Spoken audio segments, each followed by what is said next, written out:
You're so low. Oh, there we go. Okay. Welcome to the December Parks, Recreation, and Open Space Commission meeting. Welcome to those in person and to those online and fellow commissioners and city staff. So we are going to kick off the December meeting. Can we start with roll call, please? Yes. Commissioner Abbott? Here. Commissioner Chang Frank? Here. Commissioner Martin? Here. And Chair Sainberg. Here. Thank you, Jamira. Commissioner Kent and Commissioner OG are both absent. Thank you. We're going to move now into the land acknowledgement. I'm going to read that for us. The City of Albany recognizes that we occupy the land of originally protected by the Confederated Villages of Lejeune. We acknowledge the genocide that took place on these lands and must make strides to repay the moral debt that is owed to this indigenous people, specifically the Ohlone tribe. We thank them for the contributions which have transformed our community and will continue to bring forth growth and unity. The City of Albany commits to sustaining ongoing relationships with the tribe and together build a better future for all that now make this their home. Next, we're going to look at the minutes from November 14th. We have a motion to approve the minutes. It seems to become my role to move that we approve the minutes, so I approve a motion that we approve the minutes. I'll second the motion. Okay. Commissioner Abbott? Yes? Commissioner Chang Frank? Yes. Commissioner Martin? Yes. And Chair Sainberg? Yes. Motion passes. Thank you. We'll now go to public comment. Any individuals wishing to make a public comment can come up to the podium or raise their hand online. Any public comment on items that are not on the agenda? Anything online? No hands raised online. Okay, we'll move right along to announcements then. And do any commissioners have announcements? I would just mention quickly that the City of Albany is a sponsor of the Solano Association on Solano events. We had one this last Sunday. It was the winter one is always really a great turnout. People had a lot of fun. And then 2 more weekends of Santa on Solano, free Santa Claus. One of the only ones in the area. You've got a great Santa. It's a very low-key environment. The next 2 weekends, 12-2-3. There you go. Thanks. And the location again? Oh, that's at District Homes. I think it's 1578. It's actually in Berkeley. But but if you go on the Solano, there's posters up on Solano when you go on the SAA website. Yeah. What is the Solano Chamber of Commerce, right? It's the Solano Avenue Merchant Association. It blurs that line. Mm-hmm. And it used to alter between cities, but we don't have the space anymore. So. Okay. Anyone attend the Albany Hill event? I think it was the same day. It was the same day. It was, yeah. I was out of town. Yeah. Okay. Well, then staff, are there any announcements? Yeah, I have an announcement. Just a quick update on our work at Albany Bulb related to the Alamud investigation. Just on background, about a year ago, we got the Water Board asked us to do an investigation into the potential of Alamud being present at the Albany Bulb, the Albany landfill, which encompasses part of the bulb. We submitted this is back in March, we submitted a investigation plan that had multiple steps, and the first step we have completed, and that included a document review as well as a gamma walkover survey. One of the concerns with Alamud is that it has potentially radioactive particles or properties.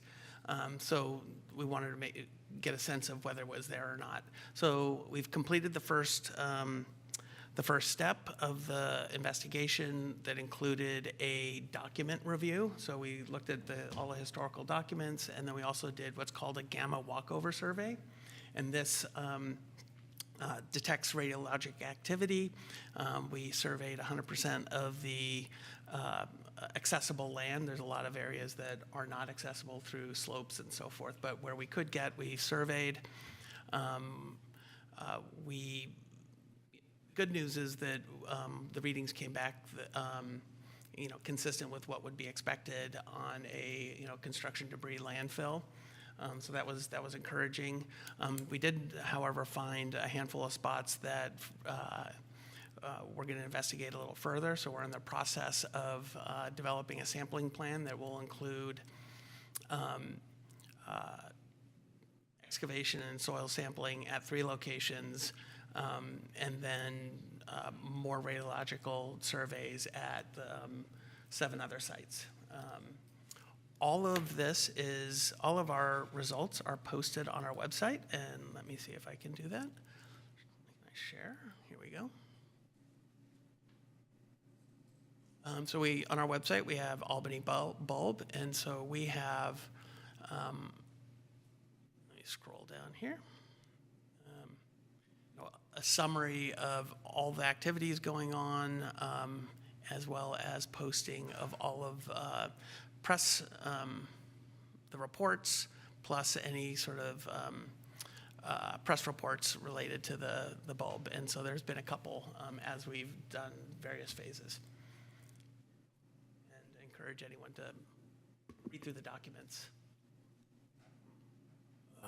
One question I have is, looking right there, you can see it hasn't been updated. So the most recent media, it says, was from June. Oh, I will jump on that. There were a number of articles that were published in the last week or two. Yeah, I will look into that because yes, we do have had some articles. Okay. Sure. Thank you. And I haven't been over there, but are those like few spots sort of blocked off or kind of roped off or something? So so no, they're not. And so what do you call it? The readings were consistent with background, and in one of the articles, I think it was the LA Times, the California Department of Public Health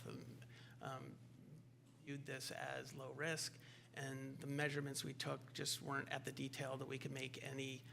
We didn't have any actionable information on this. This next round, there was nothing there to cause us to take an action one way or the other. So this next round will give us that information, and hopefully we'll get good results. Did you say when you expect there to be a result, or kind of when that's going to be over? So our schedule, and this is in conjunction with the water board, our schedule shows that we're going to submit the sampling plan to the water board by the end of the year. And then they'll take some time to review it. And my sense is as soon as we get approval from the water board, we would move pretty quickly to get the work done. Okay. Thank you. We are in announcements, so are there any additional announcements from the city? No, I have no announcements. I am aware that the spring packet came out, community service packet?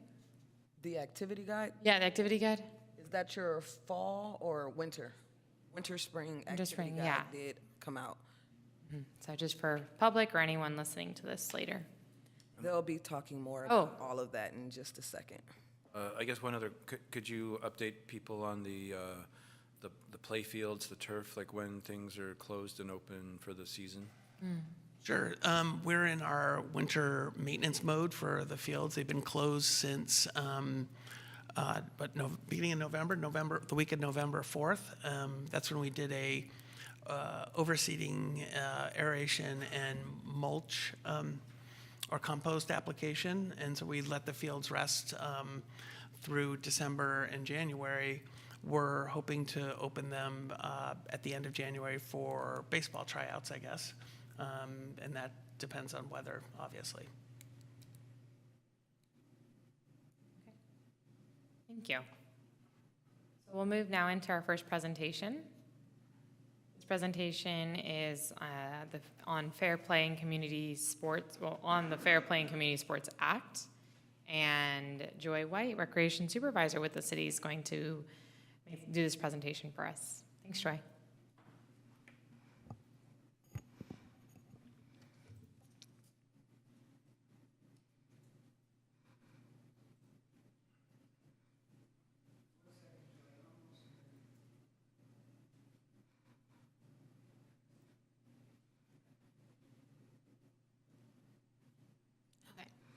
Good evening, Commissioners. Thank you for having me here today.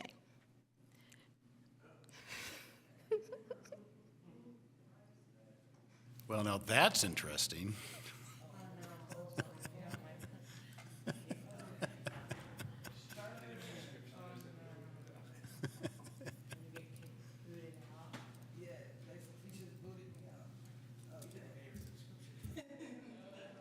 It also could be a bad internet connection. I can't connect.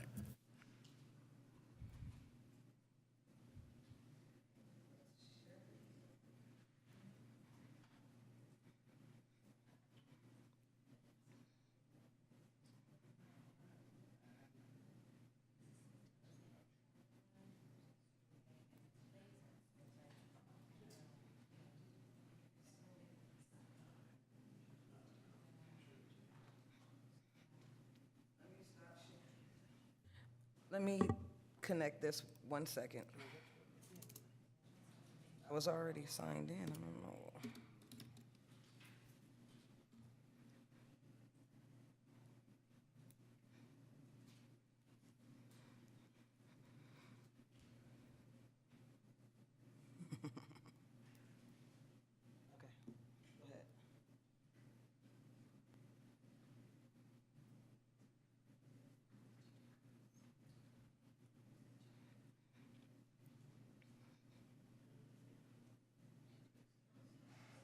Okay, go ahead.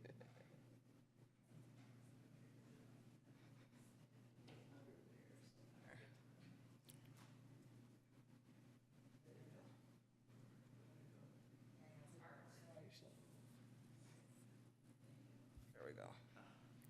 Okay. Okay. Good evening, Commissioners. Thank you for having me here today. My name is Joy White, and I'm a Recreation Supervisor with the Recreation and Community Services Department. I'm here to present to you AB 2404, the Fair Act Play in Community Sports. Next. Assembly Bill 2404 is a California law prohibiting gender discrimination in community youth sports program. The law was passed in 2004 and has been in effect since 2005. It's equivalent to the Title IX, but in community youth sports programs. Next. The goal of AB 2404 is for girls to be accorded opportunities to participate in community youth athletic programs on an equal basis, both in quality and scope. The benefits of participating in athletic programs for girls includes, but not limited to, greater academic success, enhanced interpersonal skills, and athletic scholarships for college. To give you a bigger picture of how we implement AB 2404, I will explain what space is available and how the application process works. Go back.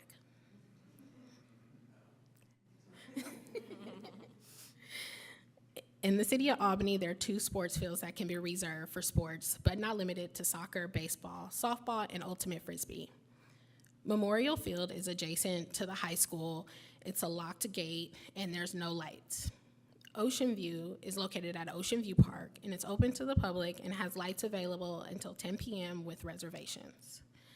The fields are available 7 days a week between February and November. They're closed for maintenance November through February and 1 week in the spring or summer. Next. Albany has 7 tennis courts, 4 pickleball courts. They can be reserved by the public, or they can be rented for instruction or classes. Terrace Court has 2 tennis courts, and there's no lights. Memorial Park has 4 tennis courts, and lights are free until 10 p.m. Ocean View has 4 pickleball courts and 1 tennis court, and as well, the lights are free until 10 p.m. Now I will talk to you about the application process. Teams and groups can apply 3 seasons of the year: spring, summer, and fall.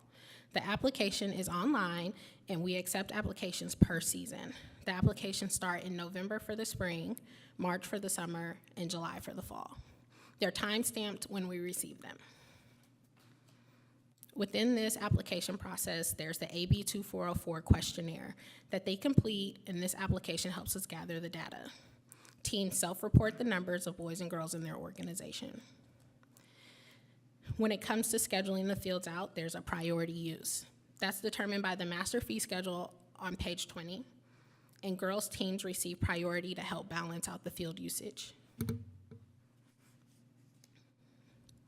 Here is a copy of the classification for priority use that's in our master fee schedule on page 20. As you can see, the first priority is department-sponsored events. That includes all the recreation and community services things as far as our adult sports program and our contract classes. Next is the school-sponsored activities. It starts with all the youth programs from AUSD and St. Mary's, and then programs from Peralta Community College and the University of California, Berkeley. Then you have the community youth groups and leagues, which is a lot of our applications. But in this process, we place the girls above to make sure that we balance out the field usage from any request from AUSD or St. Mary's. Here is some data from 2024. This data was collected from field and tennis group rentals and our city contract classes. In the spring, you can see this is when most of the time is requested and most of the outdoor sports are played, and it's lighter throughout the season. We are at capacity most of the springtime with not many available slots. In the summer, the numbers may be lower, but organizations rent out the field to run camps for 8 hours a day, so it may be less numbers, but it's more usage on the field.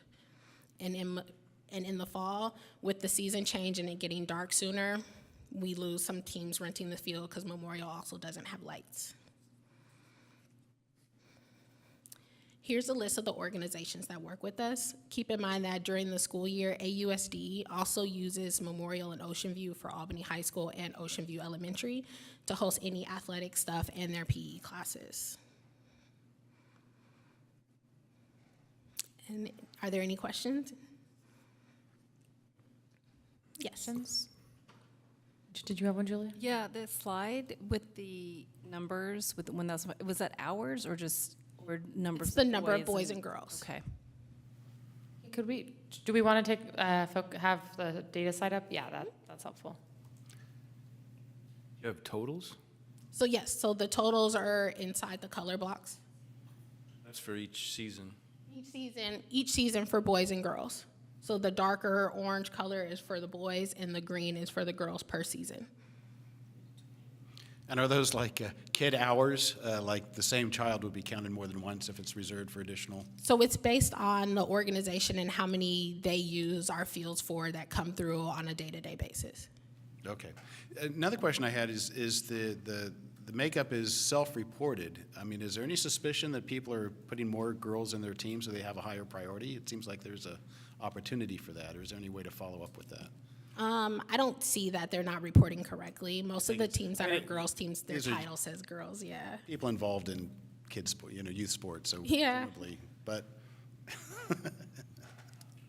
Do you know what the AB 2404 says?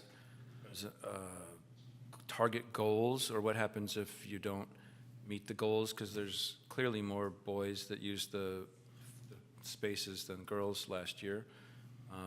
The question is it within the tolerance or is it outside? The goal is to be equal, and it's all based on the applications we get, and so what opportunities that we actually get to put the girls on the field. Okay, so it seems like by having the girls' teams have the highest priority, that's basically the best the city can do.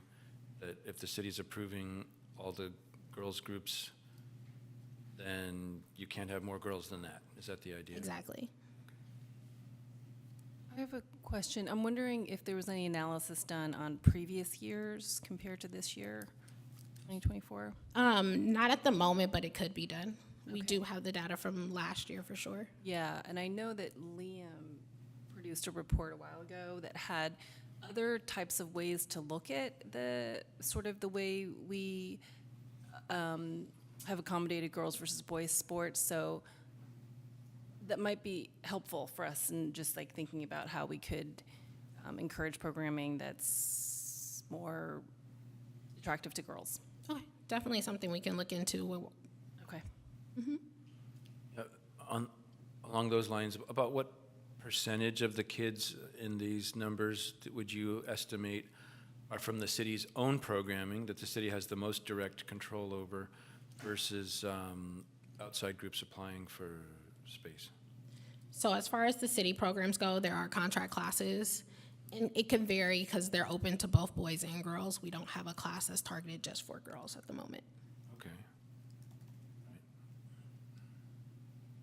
Okay. I'm trying to remember what the conclusions were that were drawn from this, because I think, yeah, could you repeat what your conclusions are, or kind of what the takeaways are for the city?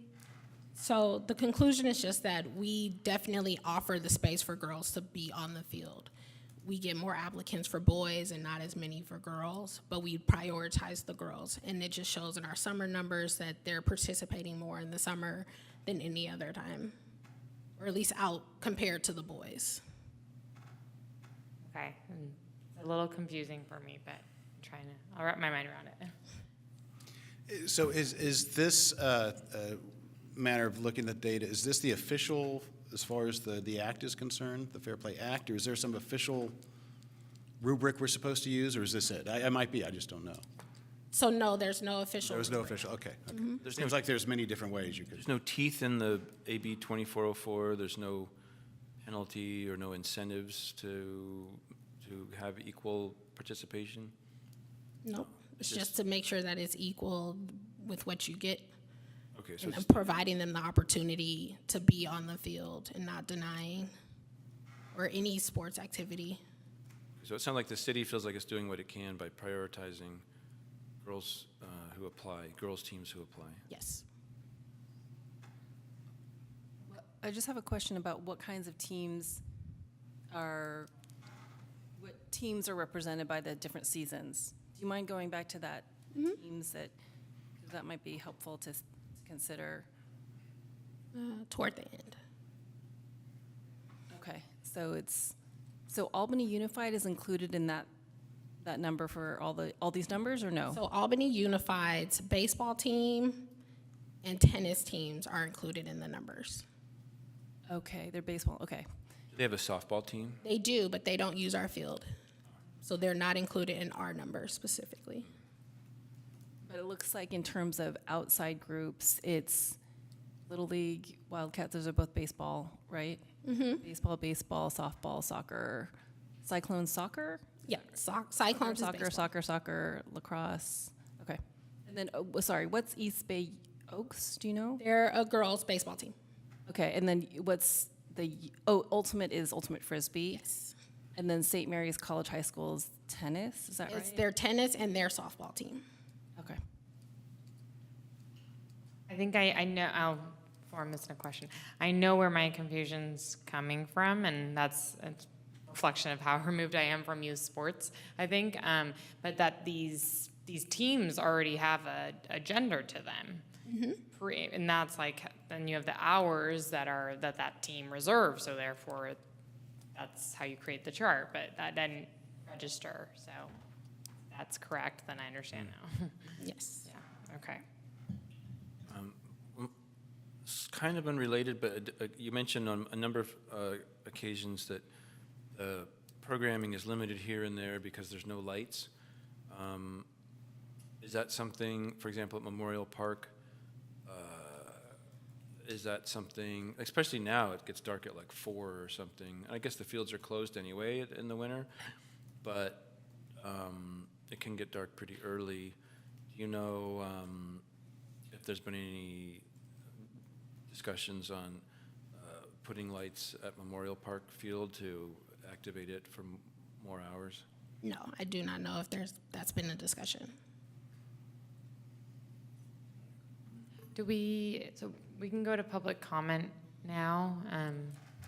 We can wrap up with any final commission discussion, but just any public comment first?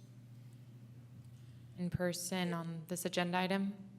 Yes, you can come up to the stand here, and you'll have up to, what do we do? 3 minutes. 3 minutes, thank you. Hi, my name is Samara, and I'm an 8th grader at Albany Middle School. Thank you for your efforts to provide equal court time for girls. I would like to advocate for girls' volleyball courts in Albany parks, specifically sand volleyball courts, which is a popular sport for teenage girls. Here are some reasons why. The City of Albany has no dedicated volleyball courts, and the nearest accessible sand court is 30 minutes away.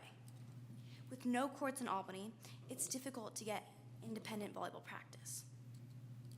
Sports is a great way for girls to stay active, reduce stress, and girls in Albany really love volleyball. I met most of my friends through volleyball, and I still try to connect with them through volleyball today. But we don't have any courts to play on. And by the way, the portable volleyball net at Memorial Park is too high for girls volleyball and takes a long time to move back and forth. So many of my friends and classmates play volleyball and would be very happy if there was a sand volleyball court here in Albany. I believe it would increase girls' usage of Albany athletic courts. Thank you for listening. Any questions?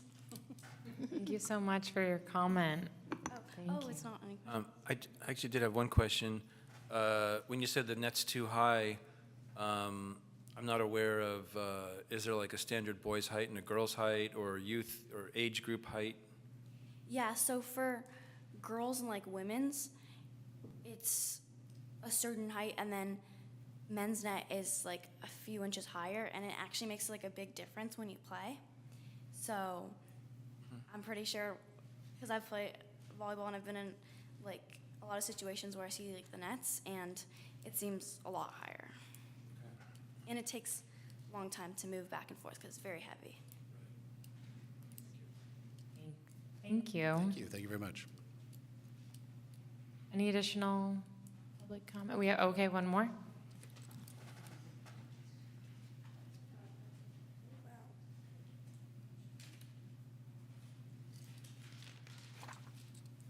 Hello, I'm Annika. I go to Albany Middle I'm School. a little closer to the microphone. Sorry to cut you off. I'm Annika. I go to AMS, and I'm in 8th grade. I have an ask, and it is considering sand volleyball courts, especially at Ocean View Park. Volleyball is very popular with girls in Albany. Like, we had 6 teams, and last year we had 40 teams on the 7th grade B team. And half of our class tried out, and more would have if they had access to like practice. Another reason why we should have them is that there's like no courts like, at all, and it would just be like a great place to like have practice. Also, my brother and his friends can play their sports because there's many fields, and there's like also like, this is not really on here, but a lot of these sports are like not like male sports, but they're male dominated, and volleyball is a female dominated sport, and I think that would help balance out the like field usage, I guess, between boys and girls. And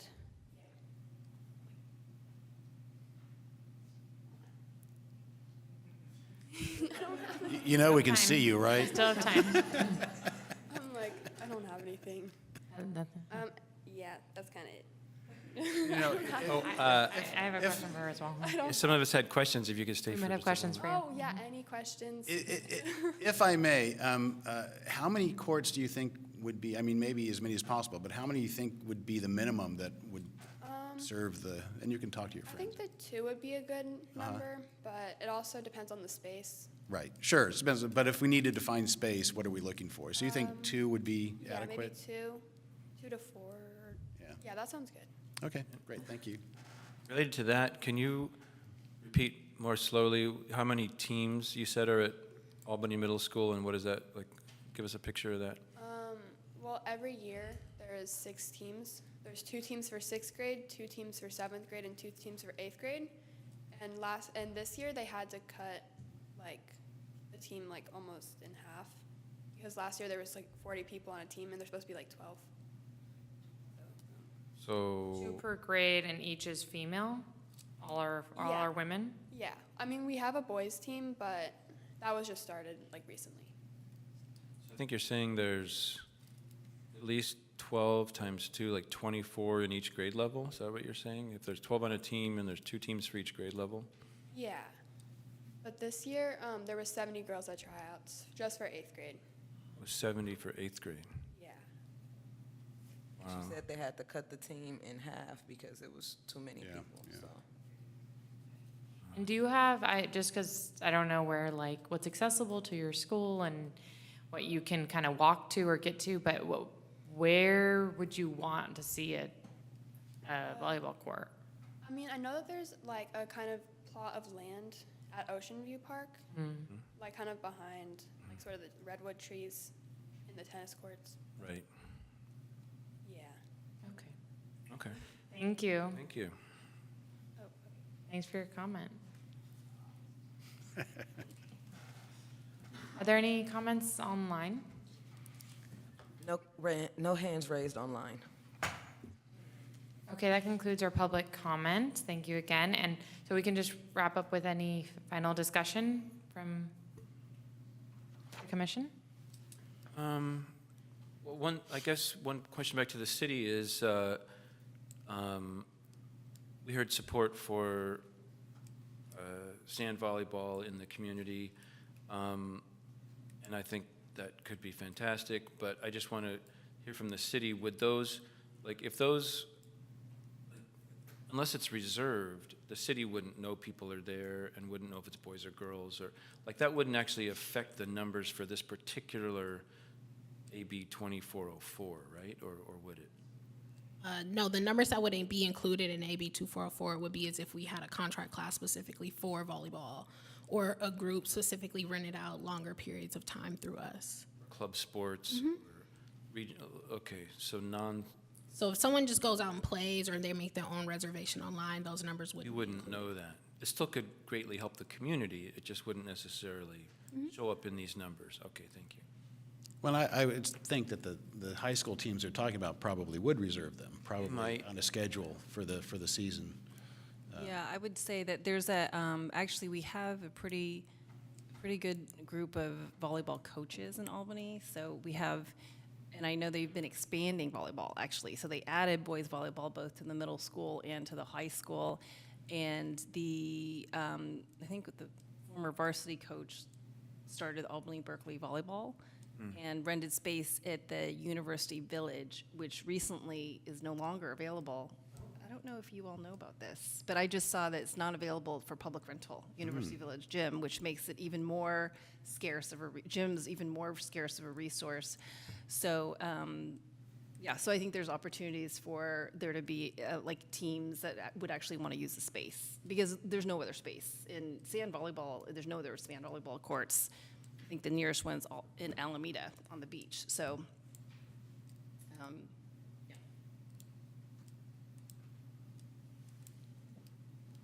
A number of years ago, and I understand that there may not be the resources or certainly the institutional memory now, but the city for a couple years had a play like a girl events where they had young women come down and they tried many different sports, just try to get them engaged. Any thoughts on that or any plans for something like that in the coming years? I know resources are tight right now, but. So we're definitely always reevaluating our Yeah. programs, and we want to bridge the gap. So it's definitely something we've been looking into. And were you here, Julia, when they talked about that? Was it an outside contractor? I don't remember how that was done. My daughter participated in that as a mentor. So she was Okay. a girl on the Albany High School mountain biking team. And so Okay. she and some other girls in their full regalia were there and showing other girls the ropes on the bikes. And I think it was a Parks Department. But think it do was a Parks remember- Department. I remember Yeah. Shelley running that, Right. and then she would just invite a lot of the girls' teams. That's a great idea. If I recall correctly. I mean, I would say just, and I appreciate the public comments, but I do think that there's a way that what we design or create space for will determine the genders of the group, right? Because we clearly have a lot of sports, a lot of teams renting that are just like the public commenter said, are male-dominated sports. So I think, or boy-dominated sports. So I do think that if we have, especially within our parks master plan, we have this commitment to multi-sport usage and to expanding usage.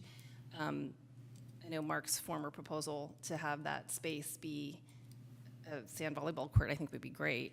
Or even, and then even minimally putting a net there at the Ocean View, because there's poles there. And then also, I'd love to actually talk, who would I speak with, Jamira, about the Memorial Park portable net? Because I think the net that I originally requested, Would be, I think it was lighter, first of all, and then it needs to be adjustable. I think that's the only thing. And so there could be a way just to actually include, like have another peg that's hopefully the manufacturer already created, like different heights that can be accommodated, and just have it be shorter. Because at least the shorter net can accommodate more people, right? It may not be ideal for the men's net, but at least more people can play with a shorter net. So I would say that's really good feedback, and that it would be great if we could accommodate some of those easy fixes, and then really think about creating a space for sand volleyball, and because it does define which kind of teams reserve space in our city. So I think this is also speaking to the need. Brian and I were just talking about this, like before the meeting, the need for an agenda item on an update on that trial period for that court. I'm sorry, that volleyball court. Yeah, just because I know there was like a survey. I took the survey, like what's happened with the survey, these other issues. So that'd be great for a future meeting. That'd be good for a future agenda. Also, we've talked about flex courts. It's in the master plan for tennis courts, not to be pickleball necessarily, but to have an adjustable net that you can crank up and down. And we've talked about that potentially being at Terrace Park or other places where you don't need a regulation competitive tennis court, because it's hard to make that kind of net legit, what do you call that, up to code or whatever. And so regulation. So that wouldn't be sand volleyball, but that would be like your gymnasium volleyball, which might even be a more, I think sounds like there's a big need for volleyball in the town, or there could be. And so so that's something to keep in mind as we talk about our capital improvement projects and our future agenda items, and the flex courts that we've already been talking about in the past, and how to take it to the next step for these tennis, volleyball. And with those, I believe you can set that at whatever height you want, I believe. So that could be helpful for girls' sports as well. I know it's East Bay Regional Parks, but has anybody thought about putting nets on Albany Beach? Yeah. It's windy. That came up. Julie and I were looking into that. Yeah, we And looked some at of the people who were advocating, some of the adults who were advocating for sand volleyball a few months ago or a year ago, they're like, that's kind of nice, but it's too windy. Yeah. It's There's- too I mean, too at windy. least Yes. there's- No, I understand People that. we talked to there said Yeah. it was a little bit too windy. It's but- very windy. Yeah, my daughter played softball down at the Gilman facility. It was very windy for softball. I can't even imagine for volleyball. Yeah, okay. Yeah, and I think that space in particular in Ocean View is actually protected by Right. like in terms of Yeah, wind, trees by and- buildings yeah, and yeah, trees. yeah. Yep. Well, not related to volleyball, but does the act like specify what sports can be included? No. So just want to like, there's the idea of that possible like bike pump track at the Your street. Pier Street Park, right? So just kind of down the line of what maybe future, like sports might be on this list, and whether it's that or other sports that have new kind of equipment around town. And I would encourage the city staff to look back at the Play Like a Girl and talk to whatever institutional knowledge is still in the city, or to reach out to people, and because it seemed like it was a very popular thing for the mentors and the visiting girls alike, and that's another way than just prioritizing teams that want to apply. Okay, that will wrap up our discussion then. Thank you so much, Joy. This was very helpful. And thanks to the public. We had quite a conversation about volleyball just because you came down tonight. Yes, thank you. Yes, thanks for the public comment. So now to capital improvement. Is this the big one we've been waiting for? Yes, it's. Well, I got to say, some of the discussion about volleyball and whatnot is a great segue to some of the priorities discussion that we want to have here. And while Allison's getting set up, this is Allison Carrillo. She's our CIP manager and our program manager. And I don't think she's presented to this commission. I don't think so. She's well known at the Transportation Commission, but I think this is the first time. And so this is going to be sort of an introductory discussion around CIP, and we'll lay out sort of a process of what we expect to come back to the commission, at least another time when we, as the plan unfolds. So now she's all set up. I've done my job to fill the time. And she's assisted by Devorah. Hello, everyone. Thanks, Mark, for buying me some time as we set up. I'm Allison Carrillo. Mark's introduced me, but I was going to give a little bit more information before I jump into that, though. This is Devorah Zatter. She's the program manager in Albany. She does a lot of the administrative kind of long-term planning, but also is going to be a key person to work with as we figure out how to puzzle together the CIP plan. With that, just a quick overview and introduction. So I want to start out saying I'm actually an old Albany resident. So I grew up in Albany. I lived in the UC Village from the time I was 2 years old. I went to Albany Unified School District since I was a preschooler because I was at the Albany Children's Center. And I graduated from Albany High, the new one. But I was there during the transition. So been here a long time. I no longer live in Albany. But I was very happy to be able to come back. So after I graduated from high school, I was fortunate enough to stay in Berkeley, go to UC Berkeley, so I still stayed local.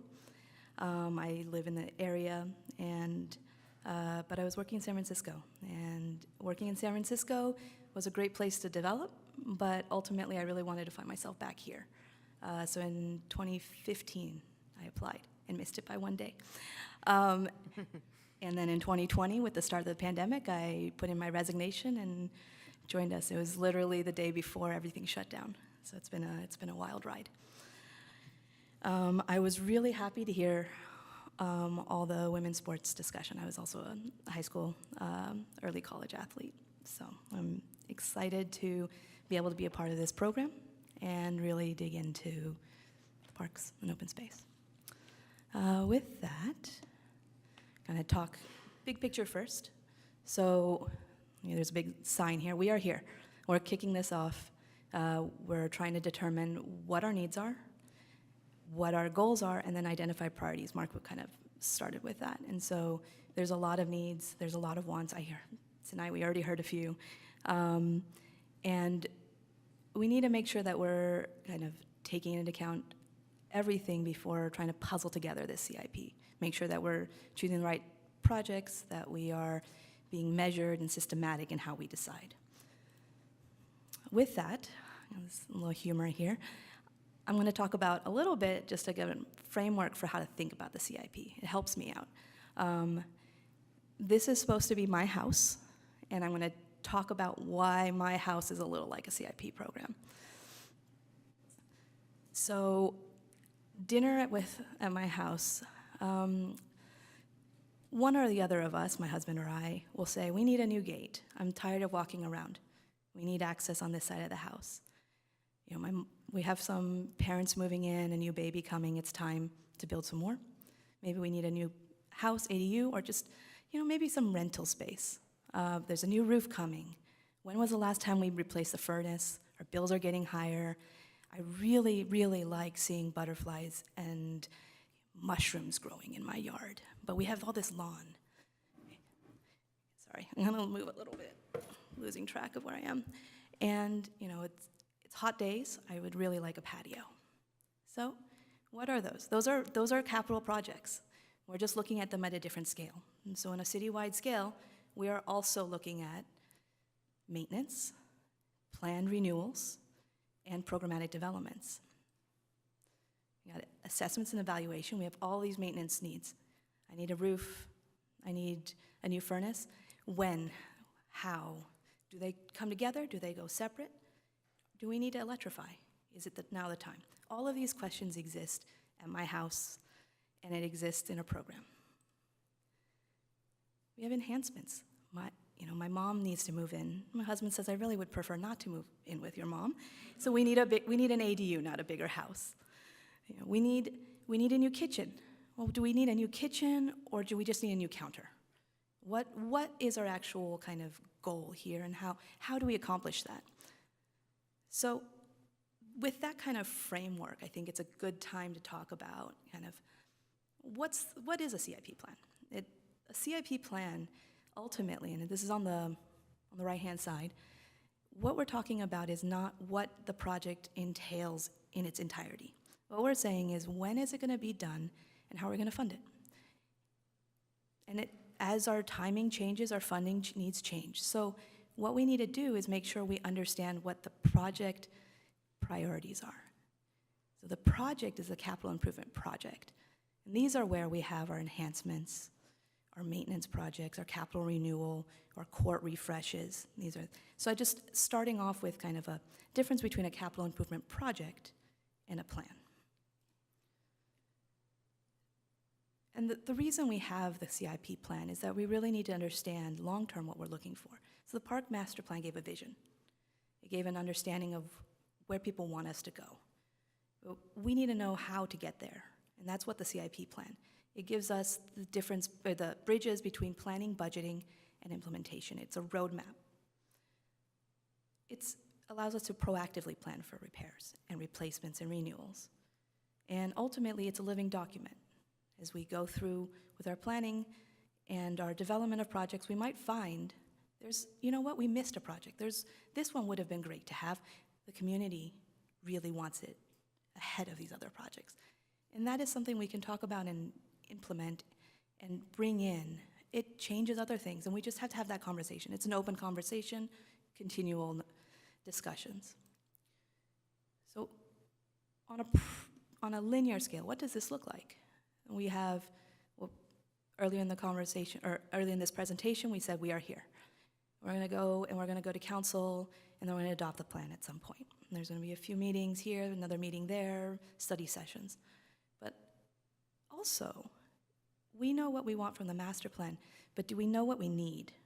And do we know how to break it down into components that we can get there? And so what I have here is, back to my CIP planning, we need to talk about assessment plans. Figure out, how old is our furnace? What is the condition of our roof? We need a program plan. Where do we want to build the ADU? Is it going to be long? Is it going to be square? Is it an ADU and a junior ADU?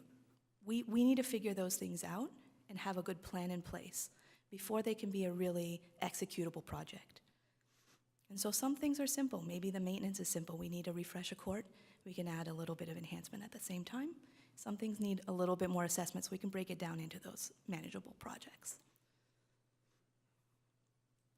So what we call these documents are programmatic guiding documents. This is what allows us to actually grow a program and not just reactively kind of respond to needs, that we plan and proactively plan. So the Parks Master Plan was a great first step. In 2022, with the passage of the Parks Master Plan, the adoption of the Parks Master Plan, now we have a good idea of what we want, our end goal, our vision. Same thing with the Albany Hill Forest Management Plan. This is a plan of action.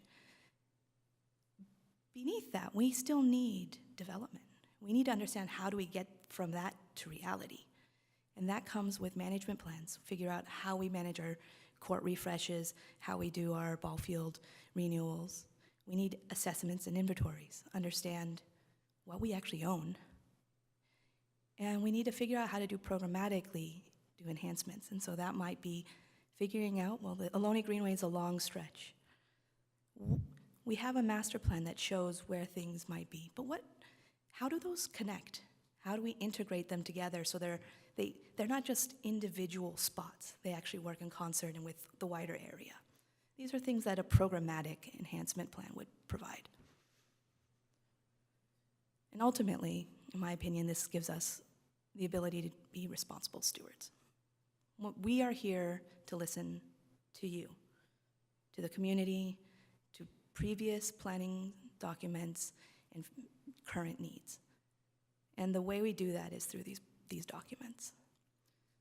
Additionally, there's a need to do maintenance. Maintenance plans are needed.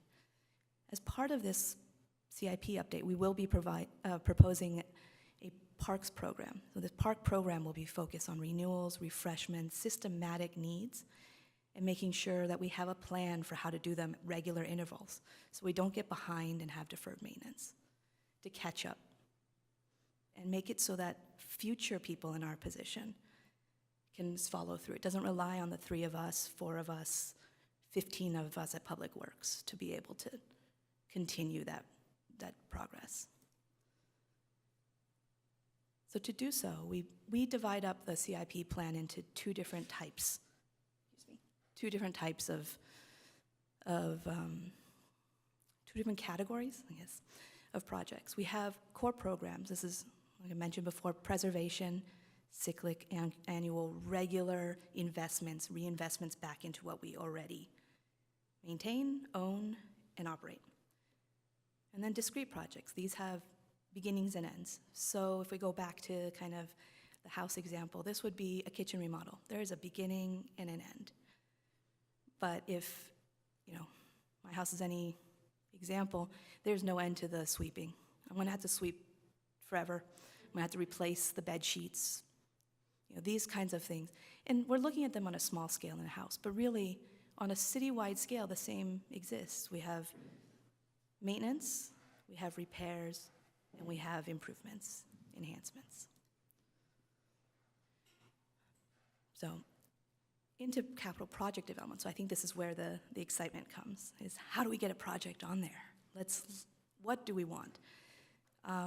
In our core programs, the idea is that we programmatically plan. And so we might be looking at a large kind of trying to get everything to a slightly better place, take care of deferred maintenance. So we might have multiple projects over the course of a year, over the course of the 2 years of the CIP. And discrete projects, it's a beginning and end, as I mentioned. And so you may see it, and then 2 years later, it's done. Capital core program remains. Important thing here is that anything that ends up on the CIP is sufficiently developed. And what I mean by that is that we have enough information to be able to determine a timeline and,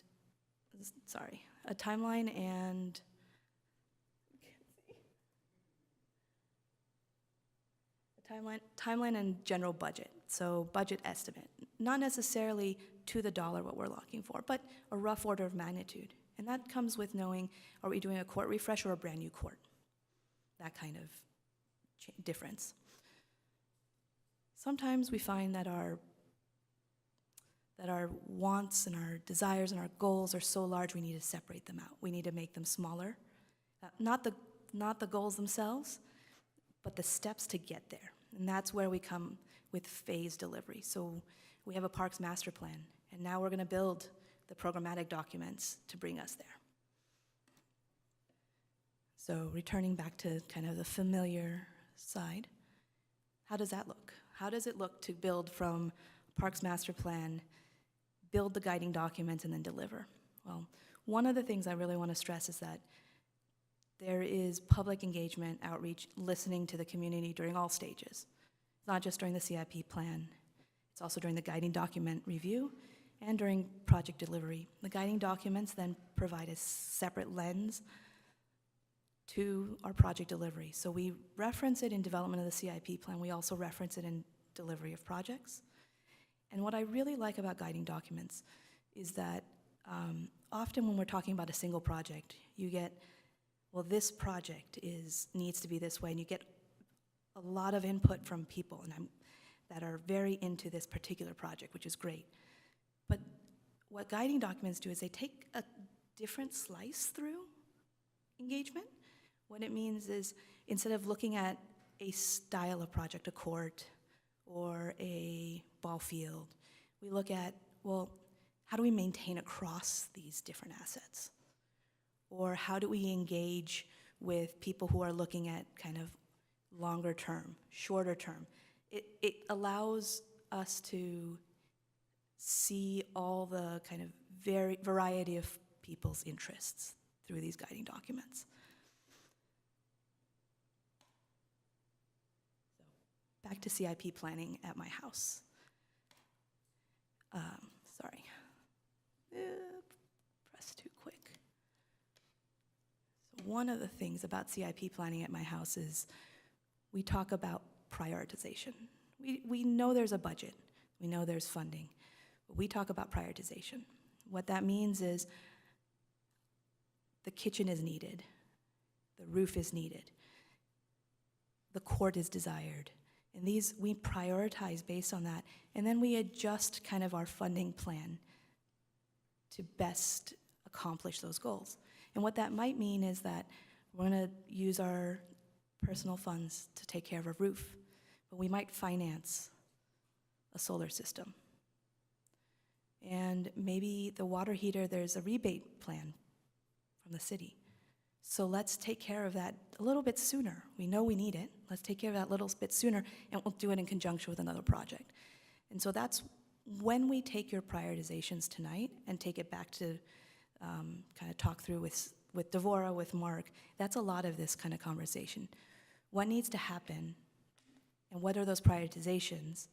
And then we figure out how we can kind of best squeeze them in with available funding and still maintain the ability to have, to find opportunities for other funding sources. Here,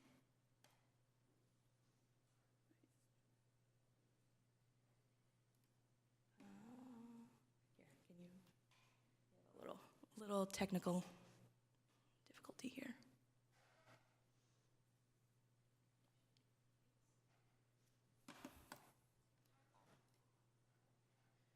So with that being said, I do want to go over this funding strategy a little bit before we kind of get into the nuts and bolts. We'll be coming back with more funding, budgeting at the next meeting when we have a better idea of what the priorities are, so that we're spending our time on moving that forward. But from a big picture, we want to have our funding stabilized for what we already own, what we already maintain, and set aside some money as part of that program for minor enhancements. I think we saw that at the pickleball courts. While we were doing the pickleball courts, it's a time to upgrade a fence, do some wind shielding, get our lights be a little more standardized, bring it up to current needs. And then we also want to make sure we understand our project list. What do we actually want to see out there? What does the community want to see? So that we can strategically look for grants. And so talking about the kind of programmatic needs and desires across like the Albany Greenway, well, we know we want certain things there, but let's make sure we understand what that is, and then we can start looking for funding for that. And then we want to make sure there's a good balance between enhancements and maintenance. I know on my own side with my house, it feels like all we've been doing is maintenance, and we just had a conversation about, can we do a fun project, something new?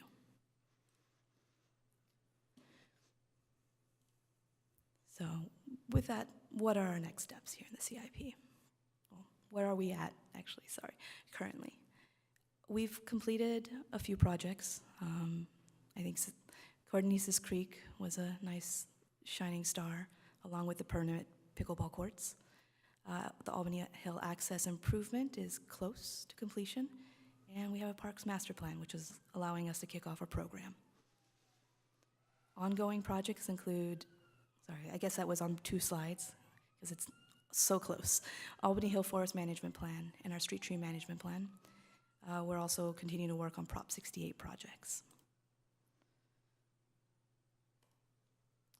So moving forward into proposed projects or proposed strategy, ideas for projects. We want,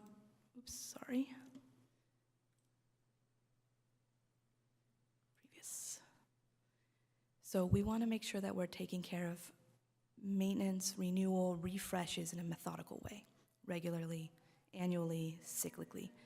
We want to make sure that we have systematic improvements. We understand what we want, and we understand how best to obtain funding for it and where that goes. To do this, to develop the list for tonight for consideration, took a deep dive through the Parks Master Plan. So Mark presented last time about maintenance needs, about current projects, and then future proposed projects as part of the maintenance update. I took it back another step with Mark, and we looked at also recurring themes. This was in there as well. And park maintenance and management was a common thread through everything. Lots of desires for future, because this was a visionary document. It's Parks Master Plan. What do we want in the future? But throughout, it was better maintenance, better pathways, making sure it's ADA accessible, making sure that we have usable facilities. And so with that, I kind of came together with what are some of those themes and how do we focus them? So what I wanted to look at was, we want to look at the intersection between a lot of these themes, because that's where we can get the most efficient delivery of needs and wants and goals and improvements. So with that, this is our list for consideration and prioritization. I'll go into a little more detail, and then what I'll end with is the list itself and some ideas for discussion topics. But we have 3 major refresh, renewal categories: courts, play structures, and ball fields. The proposal or the idea here is that as we're doing them, we would upgrade certain things, lighting, we would do hardscape and ADA improvements, which are something that we would absolutely want to make sure we have. So these are some examples of where we can do some maintenance, where it'd be nice to take care of things. On the discrete project side, so these are more of our programmatic planning and projects with beginnings and ends. We have the Albany Greenway, which I've brought up a few times as one potential programmatic planning document, guiding document. We also have the Pierce Street Park and Pierce Street Shared Use Path. And so Mark mentioned that I'm at Transportation Commission. One of the things that we're doing right now is with the completion of the Saha building, the low-income housing development, they've completed a portion of the path that will one day hopefully run through Pierce Street Park. And so we are looking at opportunities to kind of move the ATP path forward. And that includes grant funding, that includes small incremental development, get a little bit more of our grading done, get a little bit more of whatever kind of project components that we can. And so that would be a nice one to talk about with the completion of kind of knowing where that path is going to go. There was a desire for sustainable landscapes. We also have a turf audit that was proposed in the master plan, and these would work very nicely in concert with each other. And then lastly, the discrete projects. We heard about a few of these tonight, in the volleyball court and flex courts particularly. Click in the middle. Oh, thank you. Excuse me. So returning back to my favorite comfort spot here with my house, what's next? So at my house, it's time for facilitation. This is where we start talking about it. This is where I asked my husband, well, what do we do first? Is this all we have? Is there something else that we've forgotten? This is where we talk about, are you sure your mom's actually gonna come? Actually, we just got a pizza oven, and all we've been eating is pizza. And so I asked him, can I have something else?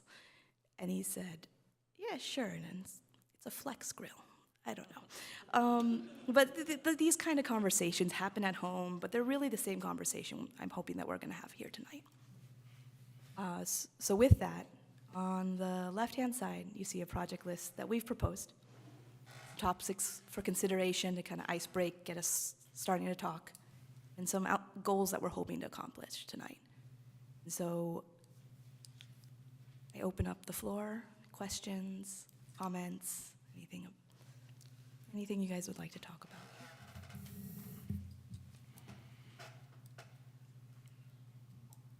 Thank you for this presentation. This was It was great. really, yes, fun. Questions, commissioners? Well, my question is, what are you looking to get from us tonight? I guess your goals there, confirmation list is representative, and our sense of priorities, is that? Exactly. Okay. Yeah. I guess I could have just read the slide, but It's fine. it's good to put it out there. Yeah, I didn't start it with that because I wasn't sure that you're gonna be able to remember that. Actually, that was a very long presentation. Okay, thank you. Yeah, I have a clarifying question too, is, so are these questions for us in relation to a capital improvement plan that's gonna be developed? Is that I just wanna make sure I'm clear about that. Correct. So this was the first meeting. We're gonna come back for a second meeting once we've had a chance to digest your feedback, Yeah. and then propose actual project pages with estimated budgets for those projects, a rough order of magnitude given, the information we have, proposed timelines, things like that. And the proposed timelines they're gonna have to be cross programs. So our staff manages about 5 programs. And I guess the reason I asked that question is this not gonna be done by consultant? It's like, so staff's creating okay. Correct. Okay, that's actually, I feel like sometimes consultants, that can take a lot longer, that whole like RFP process. No. And then the only other thing, for earlier in the presentation where you kind of talked about these assessment document, Yeah. does that mean that all those things need to happen before the plan's created? Because I guess I understand, it was helpful to think about the process, and I do understand that we need to have priorities and be very thoughtful before we just say, oh, plunk 100,000 here, 50,000 there. Yeah. But honestly, it scared me a little bit, like, oh no, does this mean we're gonna have to do 5, 10 more documents? You know what I'm saying? So no. Okay. There's certain projects that would be able to start without that. Okay. And I think also the programmatic documents, as we develop them, and there will be some as part of the CIP. They would incorporate what we've already done. So it's going to look forward and back. Okay, great. Yeah. I could jump in and maybe provide some context. So I would look at, as a discrete project in the CIP, would be a programmatic analysis of the Albany Greenway. And that would be right next to, we pretty much know a sand volleyball court is needed and wanted, and we already went through something, so that might be something we jump to and just go out and implement. But I would be hesitant on wanting to implement something on the Albany Greenway without having that programmatic document to guide us. That's fantastic, because that's what I was worried about. I was worried about do we have to do a whole public process for any huge public change to the Albany Greenway before we decide to put money towards the sand volleyball court or something else? So that makes me feel better. Thank you. That's the beauty of this discussion, especially if we have the program set up, because some of these things we just want to have regular investment into the facilities, and some of that might need a discussion about, I don't know, what sort of play structure we want. But that's completely different than what new park do we want to build? And so we need to be able to do both of them and not have one hold up the other. Okay, thanks. Is this is this just like a slice of a larger capital improvement plan for the city? Yes, so I'll be doing similar presentations at Transportation Commission, among other places, and then we'll take it to City Council for study sessions, and it will cross multiple programs. I think maybe it's been asked, but the planning documents, those, the turf audit, is that something a consultant would do, or the city would actually do a turf audit? So I think that would probably be a consultant. So quite a few of these planning documents may end up being consultant-led, partially because of staff resources as well. We do want to continue delivering projects. Or expertise or whatever. Expertise, exactly. Just another point on that. One of the strategies we've done is if staff is doing the work, that means they're not necessarily looking forward. And so the beauty, like this is where consultants I think are very valuable. If you say, hey, Mr. Consultant, we need you to design us a volleyball court or whatever it is, we can task somebody or a consultant with that and doesn't get sidetracked with, hey, we have this new opportunity, how do we fit that in? And so what it does is it frees up staff to be more forward-looking, as well as, stay involved in the details of individual projects.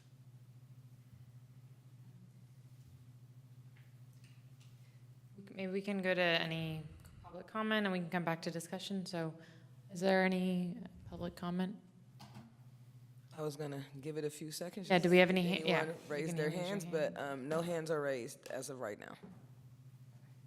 Okay, we can continue with our discussion. I think it's helpful to look at that, but also somehow look at the page from the master plan that has the near-term and medium-term and longer-term scope projects. I was looking at that, kind of refreshing my memory on that earlier today. I can go back to that for, Okay. I'm going to have a hard time juggling between the two, but if you want. Because I think those are mostly, like, the discrete projects at the very bottom is mostly what that is. Up at the top are things that are, well, maybe a little bit hot lot renewal or something. The font was kind of small on there, too. That was it a minute ago. I think can I build on that, or I have, one of my questions is just what's next in the process, partially because, if you can just remind us of that, because we're seeing this list for the first time, so like, and even though I'm not continuing on the commission, like, I would want to like sit down with the Parks Master Plan and kind of just like cross-check and, like, I mean, it looks really great. I'm sure you did comprehensive work, but just like, I would want to do my due diligence, and I'm seeing the list for the first time. So can we do this? I don't, like, what comes next? Like, if we told you tonight, like, yes, this looks great, like, what comes next? Can you remind us? Also, actually, we do need a little bit more than just this looks great. We do need some, like, we'd like to prioritize this type of discrete project. We'd like to prioritize this. This is a good balance so that we have something to work with. Otherwise, we're choosing, and this is really not that meant for that. The Parks Master Plan provided a lot of improvements, but didn't really focus on maintenance in terms of a project list. And so we're proposing both. What we're proposing is some of what's shown in there that is achievable to start or complete in the next 2 years as part of the CIP update, along with what we think is needed based on our operating and maintaining these parks day to day. I wonder if we could just make the font bigger. I'll try to find it. I don't know. Trying to get to the, There's a way to zoom somehow. trying to get to the, just Or go to the original master plan. document. Go to the original document. Yeah, we can I'm just looking look at it on right our- now on the website. It's page 120. Okay, thanks. Yeah. Oh, 120, okay. And some of them, I mean, I think it'd be good if we just kind of went through them and just started off with that on the Parks Master Plan.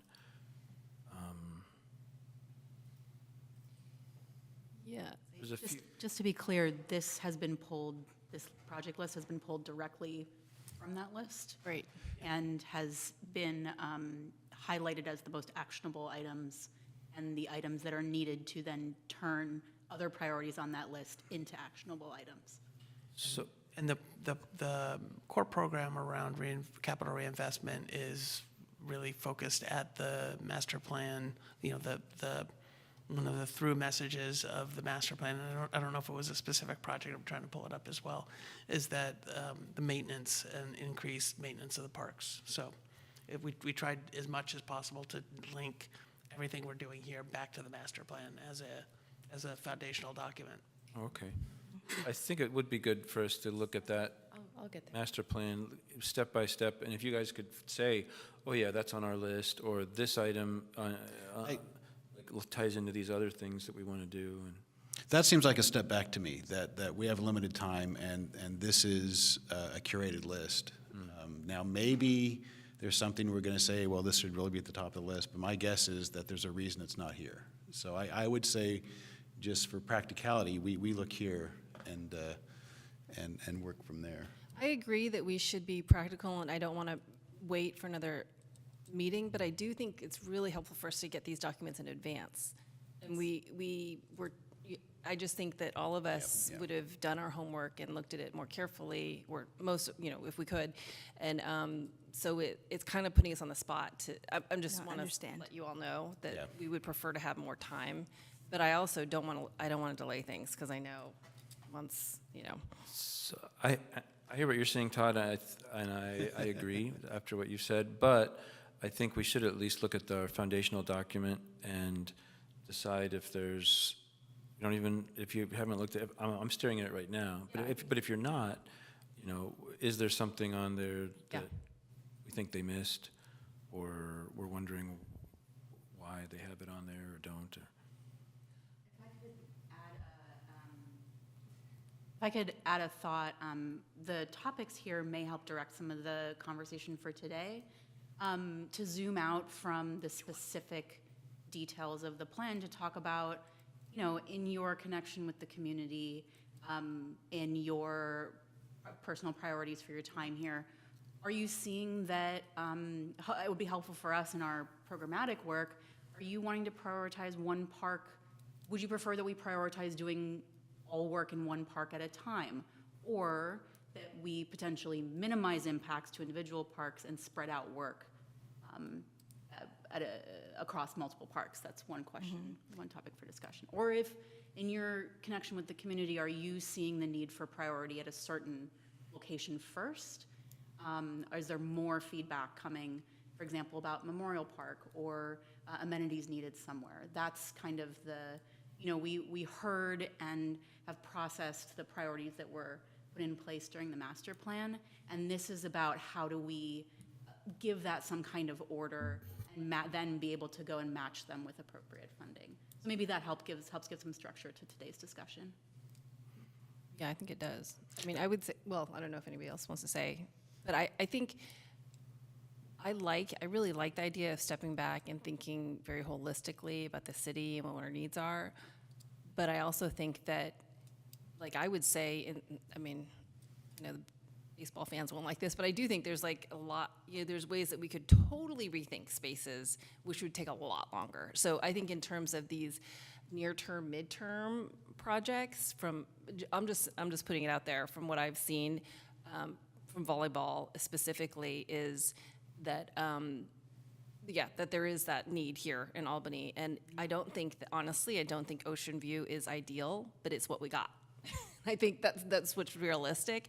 It's kind of in the, not where most people can walk to, but I know that the volleyball, from what I've seen, the volleyball girls are so desirous of a space, and we're expanding to include boys too, and we don't have any courts, that people will go walk a little further, whatever, get to that volleyball court if we create a dedicated space. And what I've seen from pickleball and from even having the temporary portable volleyball net is we need dedicated courts. It would be great to have the flex courts that are truly flex courts, not like pushing over a volleyball net and still having the tennis underneath. So I think that to the extent that we can create a dedicated volleyball court, and I really appreciate that Mark has brought it before the city council before, and it looks like it's not even like a public process because we already have it as a usage there. To me, that would be a huge priority, because it's not only it's like activating a kind of a dead space right now, and it serves a function for a lot of girls in Albany, and it's just a low hanging fruit, and it doesn't seem like it's not even a high price tag, right? Well, relatively. My sense is we would we do a more formalized design and probably have a better court doing it this way than trying to, we tried to shoehorn something into what we hoped would be the sugar sweetened beverage funding. So I think this would be a more holistic way of doing it. And I'm trying to download the master plan, and the internet's failing us. Yeah. So I guess I would say, I mean, and the only other thing I'd say is I appreciate the court refreshes, but they just feel like just refresh. You know, I mean, I know that we need to do it, and Maine's is super important, but it doesn't necessarily expand. But with the additional court refreshes, there is an opportunity to look at flex courts to do that, because as we saw with the, so one of the things with the tennis courts, they are they are failing. So, and then Albany High School uses the ones at Memorial Park, and St. Mary's High School uses the ones at Terrace Park. So this is one of our bigger complaints from park users, is the court condition.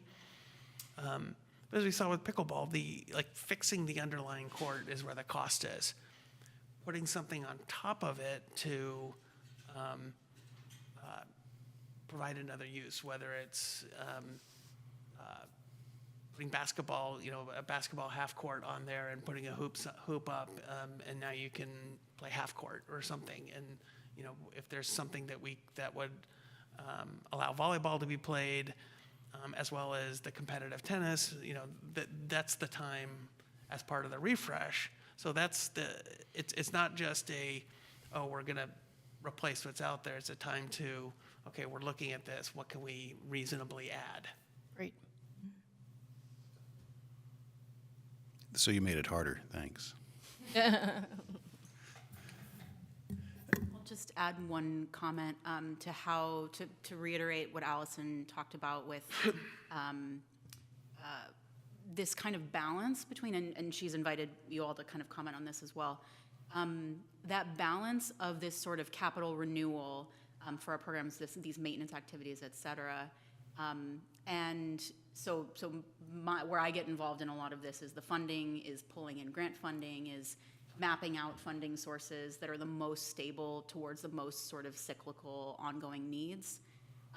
So we will always have to be balancing those two things, and we get to balance those two things, like we get to do fun projects and more placemaking projects alongside the responsible stewardship we have to do of our assets. So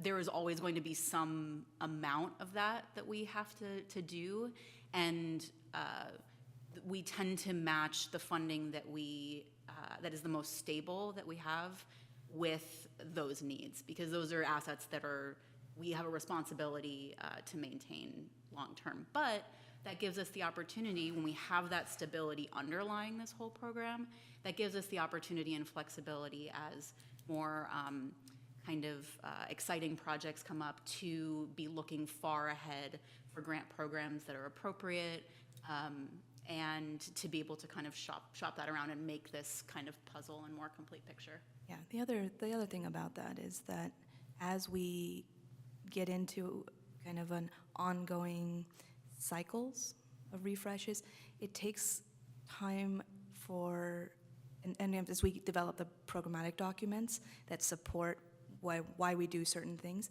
it takes a lot of the kind of thinking through it and trying to puzzle this out of us. It brings it into documents that we can reference in the future, but also gives us the time to start looking at these other opportunities. And so we want to balance those two, kind of improvements, reducing our staff time on regular ongoing things, standardizing them to an extent, but also bringing on these enhancements, making sure that we're looking at opportunities on the small scale, but also the big scale. And the more we can systemize our maintenance and know what we want out there, the more we can look at the big opportunities. I would add one more thing to this, and this was very evident on the pickleball courts. The more we reinvest into our existing facilities and increase the level of service of those, we reduce the amount of complaints. We had a lot of time that we spent at the Ocean View tennis courts because they were such in disrepair and the lights were never working, and that takes a lot of staff time to try to deal with those, like, hey, this needs to get fixed because this, and we're not really addressing the underlying problem. We're just putting a patch in to get past this complaint. So to the extent that we can reinvest in sort of like, I was going to say the roadway PCI, pavement condition and index. If our overall network is better pavement condition, we have more space to do some of the more of the enhancements. So I kind of look at that as the same thing for the parks, where by reinvesting and having nice facilities across everything allows us to more easily do enhancements. At the last meeting, that was the one where your public works staff presented on Measure M and parks maintenance and things like that. And so we got to hear, like, we don't get those complaints really on the commission unless it's people on the street or whatever. I don't know, but I don't get a whole lot of that individually. But you shared some thoughts or insights on that at the last meeting. For example, the Memorial Park play structures. You were saying that they're due, and so that kind of stuff is helpful to hear. And so, when you look at that list of things, like, what are some things that come to mind that we get a lot of complaints on? So tennis courts are probably the largest one. I think the baseball fields are, and it's not just the baseball, they're used for soccer and other things. We got one email about the Yeah, baseball.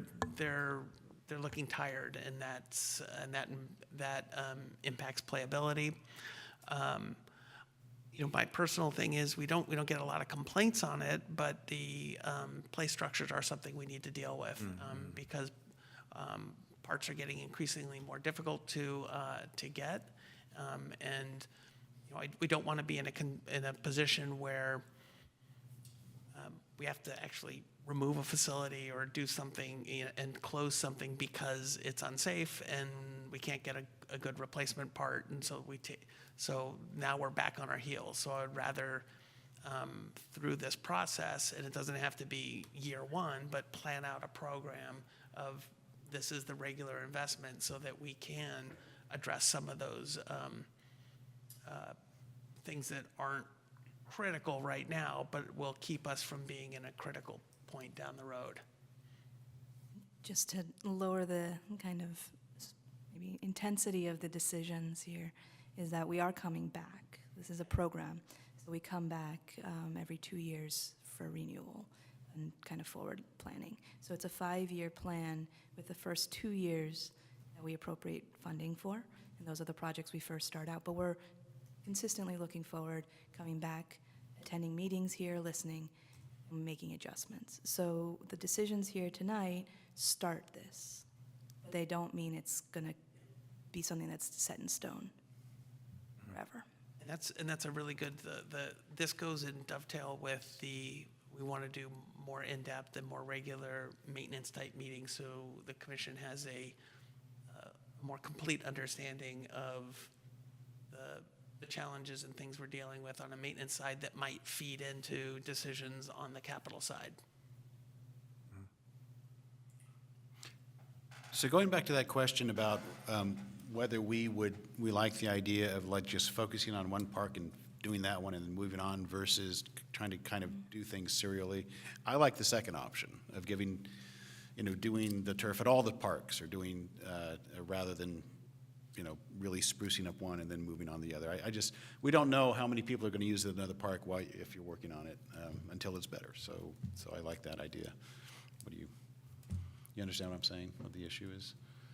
So it was the option where you don't do all the fixes at one park at once? You're doing the same kind of thing at different parks? I think so. It also seems to make sense. Yeah, I think it could be Efficiency-wise. different things at different parks, different years as well. So it's a matter of like, how much impact do we want to a certain neighborhood? Do we want to spread that impact out, or do we want to reduce the timeline of the impact? Yeah.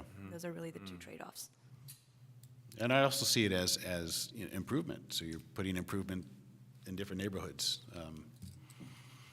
Yeah. I mean, I think it would also have to, but it would have to do with like this, you'd obviously want to consult the sports teams, right? Because if you change the turf of the baseball field one year, you might want to wait until the next year for the other one just to, I don't know. So I think when we're talking about impacting one field or one location at a time, we're talking more about the systematic court refreshes, play structure and ball fields, Okay. which might not include that kind of lawn and turf analysis. I just use turf as an example. I just, yeah. I see. That one I think needs a larger kind of system-wide analysis. Yeah. Ryan, did you have a comment? Well, yeah, one question was on the discrete projects. It says additional courts. What do you have in mind there? This is the forum to talk through that a little bit, if you've heard of anything new since the master plan was developed too. Different types of courts, like different, or just anything? It's an open, I think it's an open forum. Ideally, we're trying to take what was in the master plan and move it forward. But it's also, it's been 2 years. Be good to hear from the community. If you've heard of anything, this is a great chance to share it, and we can look into it. Because we're not, again, this is a goal for tonight. Yeah. And then we're going to come back, and we'll evaluate and look at opportunities. What I would say about that is that the sand volleyball court is already on there, so on your other, and then also flex courts, it's not new courts, but it's new uses of old courts, and those things seem like they're covered pretty well for additional courts. I guess there could also be, you know, what kind of even open space do we have? We have the Greenway, which sounds like people are hoping to get a broader plan for that before we put much in there. There's the Caltrans area under the freeway, which I know that private dog park was trying to use, that we might be able to put something there.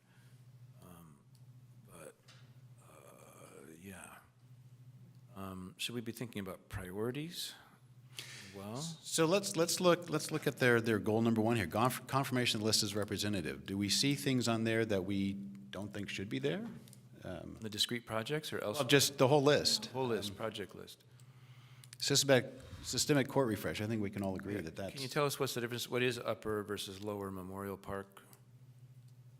Yeah, those are the two different courts. Oh yeah, there's just two. Yeah.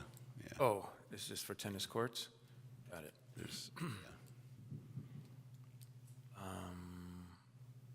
I mean, play structures. That's clearly something that's been. Seems like it's needed. It was refreshed pretty recently, wasn't it? It was redesigned and. Well, the play structures weren't, but the like removed a bench or added a bench or water fountains. There was some, I believe there were some improvements. Might have been early in my time or right before, but we are doing some improvements to it as part of the Prop 68 projects that are underway.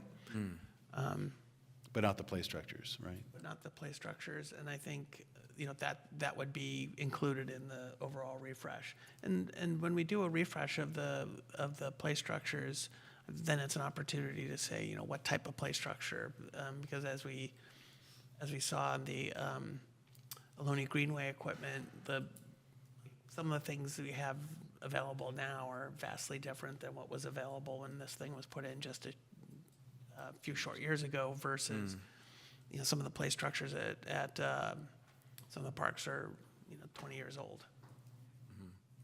I recall them from when I was. We have systematic ball field refreshers, Ocean View Memorial Park. Sound reasonable. Other needs, lighting renewal.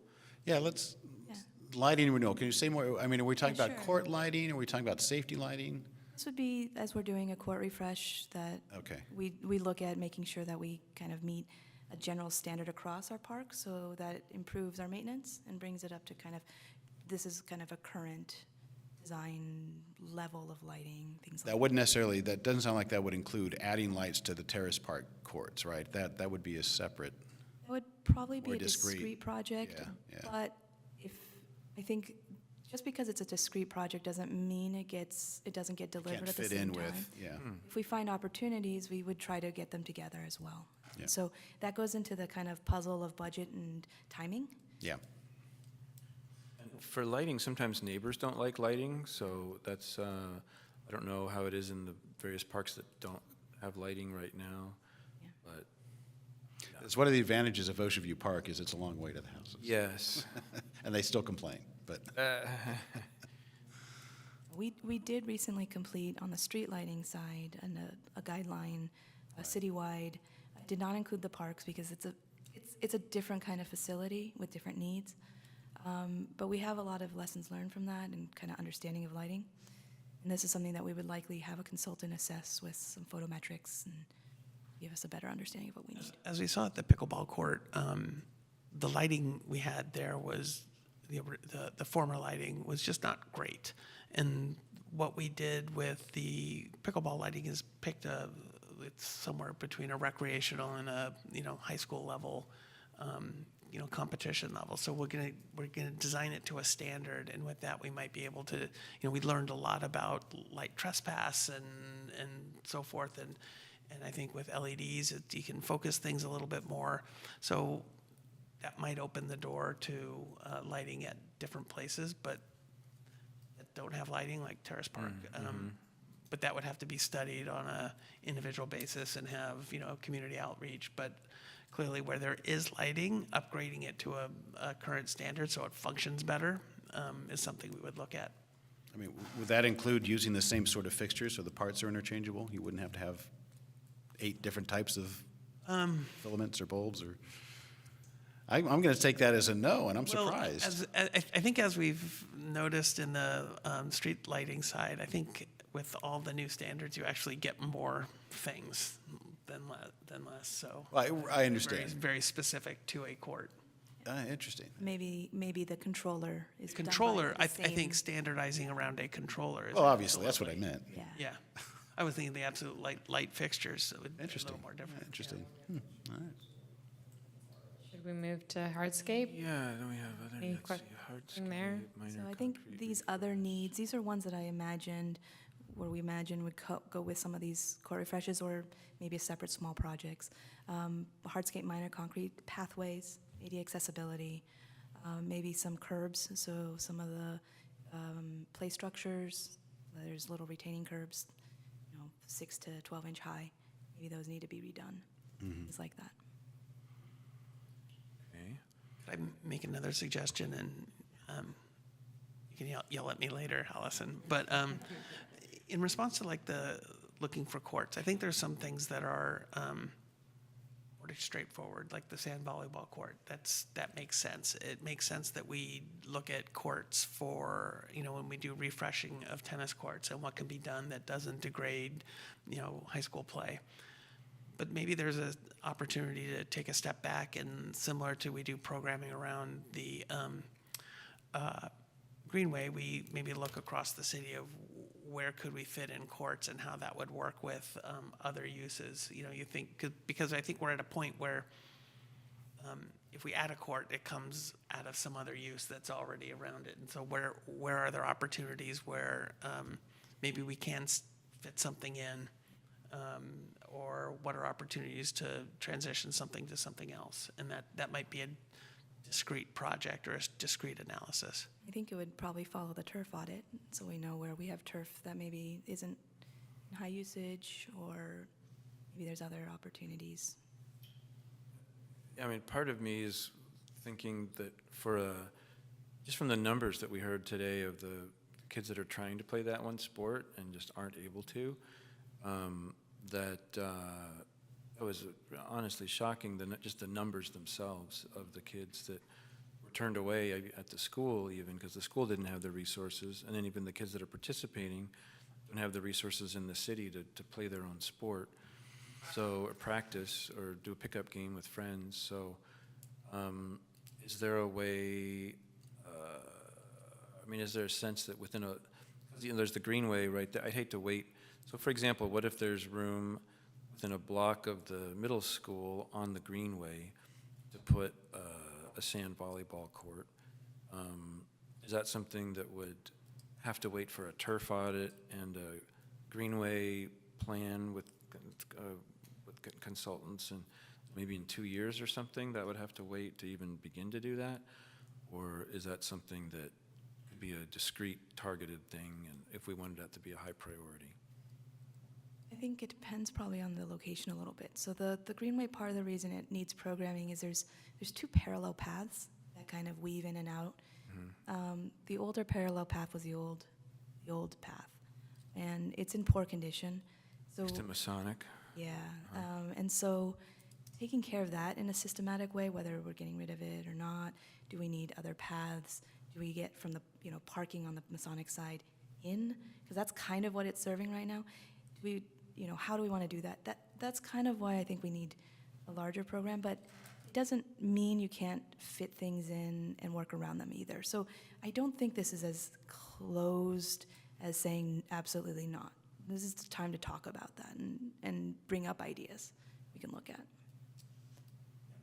One of the values of doing the study along the corridor, it takes into consideration the whole universe of constraints. So that we have the path, but then we'd have to engage BART in terms of what would be a allowable use from their perspective underneath the tracks. And so that might, maybe there's, I think on the southern side of the city, there's more space between Masonic and the BART tracks that might support a court that wouldn't be available in another section that's right underneath the BART tracks. So I think doing some of those foundational studies will help us better place something that will work with all the constraints. I'll also add from a funding perspective, having an overall kind of more holistic plan for the area may make sourcing grant funding, it may make it more appealing to funders because they can see a vision for an area that is implementable and shovel-ready, and for the most part, and that is an easier sell to a grantor. And then just to add on, from an aesthetics point of view, having a unified vision with some kind of landscape architecture or something like that provides kind of a nice linear view of this kind of long, narrow park, which we won't get if we just start plopping things down. Well, I would say that should we determine that we really, really are going to have a volleyball court on the Greenway, I think we could probably make that commitment even before, and then fit that into the future plan, as that's one of the elements they need to work in. But we're to come to that. I'm thinking that if they'll accept toxic gravel, we could have a toxic gravel volleyball courts on Pierce Street Park, right? We could just shave off a lever of dirt. No, okay, well, I just. Is there a reason they can't be at the bulb? Wind again, I think. Not even out on the. I mean, there's. That's not our land, though, unfortunately. No, the bulb itself, we could, Bulb but is. it's. Yeah, that's true. The Yeah, bulb. and not now the they won't beach. need lights because the ground glows, so. Yes. Yeah. It's still windy over there. Okay. But that's not to say that No, there's an enough, area. there's enough trees there that it's not always, yeah. So it sounds like the space sort of at the back of Ocean View Park, that's like, there isn't like a bigger vision for the rest of that area necessarily. So that could be like its own little thing that could happen sooner than later. Would you say that's fair? Whereas something on the Greenway, I agree with what Todd said, that I think we might want to give direction tonight that a volleyball court be somewhere on there, and that whatever process is used to assess what's happening on the Greenway, incorporate that. That's what I would recommend.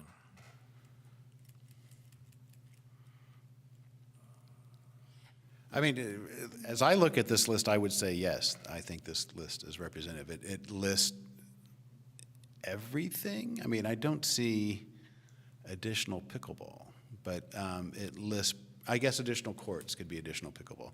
So I think it lists pretty much everything that we've heard in the last. Lists a lot of the early term things that aren't already being done in Prop 68, for example. Right, Some of right, those have already been exactly. checked off. Yeah. Some of them are a little more programmatic, I guess, like working with nonprofits for education partnership. Like And that wouldn't be on here necessarily. And there's the mountain bike Yeah, so that's in the next phase, so Yeah. it's already, we're basically in the midterm, we're trying to check off the near-term things Yeah. still, but the time frame we're still in the, so, yeah, the bike park at Pierce Street, seems like there's already a path in the works. Is that path on there somewhere? Yeah, it's Shared the hardscape. second on the planning documents, the Pierce Street shared use path, path. shared use path. Okay, So what we're trying to do right now is it's a challenging grading problem. The rise there is very high, and we need to make sure it's ADA accessible path. So we're looking primarily at figuring out where that path has to go, where we have maybe a little bit of a, room to accommodate, and kind of set that, and then that will kind of guide some of these programmatic. So that's in progress. I think waiting until that's kind of a little more formalized will give us a more efficient kind of programmatic look at the parks. at Pierce Street Park. Pierce Street Park, correct. Now, the bike park had been discussed at the triangular tip of it, which I would think would be away from the designed path, the ADA path you're talking about? The path actually goes, as conceived in the ATP, goes directly through both parcels and a Caltrans parcel to Pierce Street path where it exists next to 555 Pierce Street. And the reason is current bicycle design guidelines want all ages and abilities, and getting them onto Pierce Street with the buses and the grade change and everything else was looked at, but kind of not recommended due to safety concerns. And so this path, the idea behind this path is to go through both parcels plus a Caltrans parcel. Interesting. So not go up to Pierce Street. That's Not go onto Pierce Street at all, keep it off the street. Pierce Street is only. pretty nasty. Aren't there a lot of trees there right now? There This are is the trees, there's a, West side of Pierce Street? correct, trees and bushes, and there's a fence, Yeah. but we're looking at kind of down a little bit lower. So it's a pretty significant grade change there before it continues on. For that, tonight's not necessarily the night because we're still kind of working Right. out details. But primarily, we're looking at trying to stay away from any trees on our two parcels. Caltrans parcel will effectively, if we get approvals for it entirely, be kind of dependent on them for approvals of where we can put the path. So we'll have to work with them. So the path would be in the way of a bike park, or it would help facilitate a bike park, or it's neutral? It doesn't, It's neutral. okay. It's going to depend on grading, and purely for ADA considerations. But it'll define the space available to place the bike, the So bike it actually path. would impact it in some ways. Yeah, it would impact the placement of the future bike park. Because the master plan suggests at the tip, northern end. I think that area is still an ideal spot for it. But if the new pathway goes through the middle of it to one side, to Right. whatever, it would affect the placement, and maybe it bulbs out. But I think that general concept of that part of the northern part of Pierce Street Park is the right place for it. Okay. So would it make sense now to add the bike park now and then understand that it couldn't be, design couldn't be finalized until that ADA path was finalized, since that had a high priority? I think we could, from let's put it in there so it has a spot. I think it goes back to what Devorah was saying, though, about improvements and grant funding and attractability to the grant funding agencies, which is if we plop something down, we're paying for it fully. But this kind of park facility is probably very exciting for grant funders. So are some of these other things that are being imagined there. And the more we take on ourselves, the less we can spend on things that are less grant fundable. And so having that programmed area lets us see if we can get the whole thing funded. It's just a strategy. If there's slightly different opinions, this is a great time to share them. We can listen to them and see if we can find some way. But really, for these kind of large areas, having a unified vision really helps. When you say the large area, do you mean what's sort of the grassy area, field, the big oval now, and in the heart of the park, Pierce Street, and the triangular tip that's not being used right now? vaster vision. The whole park is, like, the improvements as a whole. As for the whole park? Correct, yeah, seeing those together so that we understand where everything goes, and a grant funder kind of understands how they all interact and what they are providing. Sounds great to me. I don't see that here, though, so how do we get from here to there? That is the Pierce Street Park planning documents. I apologize, my earlier slide kind of talked about it programmatically, and I shortened it because Oh, we're okay. running out of So space. that's big picture for Pierce Street Park. Correct, yeah. Okay, fantastic. Okay. Well, I just had a question about the Albany Hill eucalyptus. I'm sorry, I'm blanking on what that would be in terms of a discrete project. Kind of above our pay grade, isn't that one? That one's like a big, Yeah, and isn't that, one's- also thought that there is a lot of funding for that already, isn't there? Isn't there a whole plan? So actually, that is going to come to the commission in January, and with close to finalizing the design. So that's included in the master. That will be included in the CIP, and it'll be included as a discrete project. We don't have the overall funding for the whole project, so that's something, once we finalize the design, we're going to go out and find funding for that project. Okay. I'll just comment that this is one of the types of projects that we see more in our other programs. For example, in our sewer program, there are certain regulatory requirements, sort of external timelines that put pressure on the work we have to do. The Albany Hill and the forest is in need of stewardship and management at the moment. So that is going to be one of the ones that we can see that is discrete, but maybe not discretionary. Right. Yeah, that's a good point to make about Yeah. discretionary versus not. And so we're recommending, even on these core programs, that we do these three, but I think what we're looking for right now is if there's specific comments about how we go about it, less so than is it needed or not, and which one to prioritize of the three different ones. We know all of them need it. So what we're looking for is, again, back to the one park at a time, impacts time, individual parks, one park at a time. Do we want to do 3 years of all court refreshes? And this list of the systematic planning the systematic kind of core program, we're not going to be able to accomplish this in 2 years. It takes time to get through these. So this is more, where do we start? Making change as we kind of go through it, but we do need a starting point. Or we can recommend starting points for you next time if we aren't able to come up with them. But we want to hear comments about where that might make sense. I mean, I would say, to me, I think sand volleyball has come before us, and we've presented to City Council.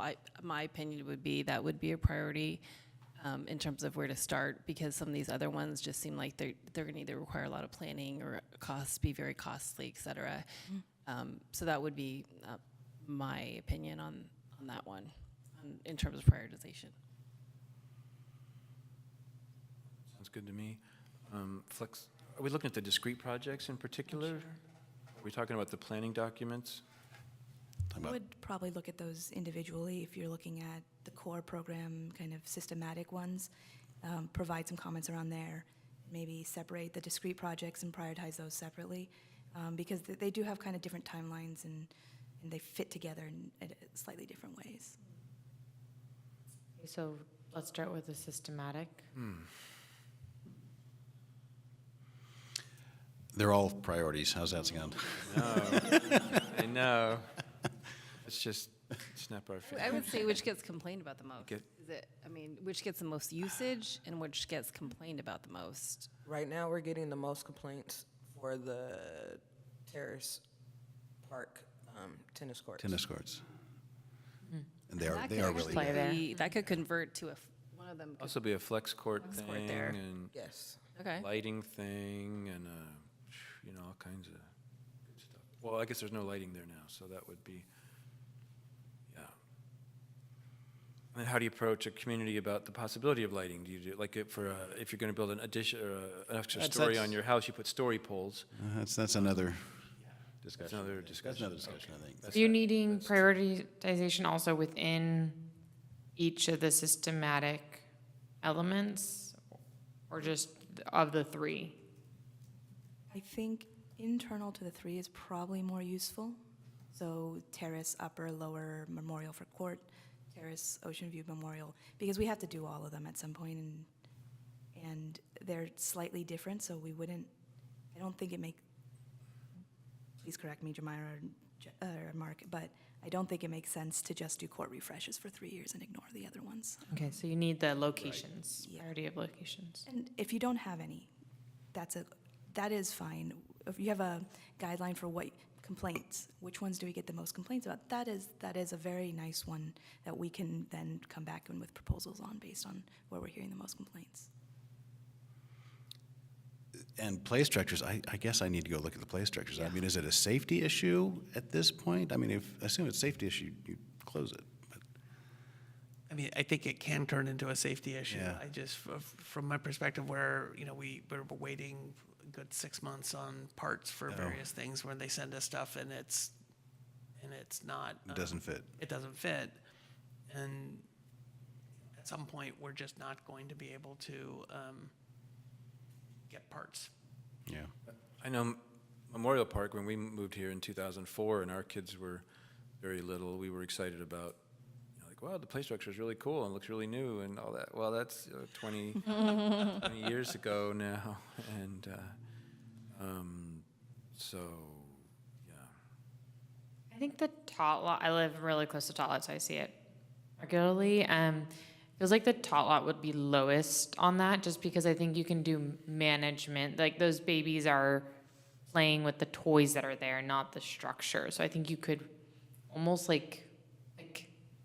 manage it in a way where you keep people safe, but you're steering them towards the little toys on the floor.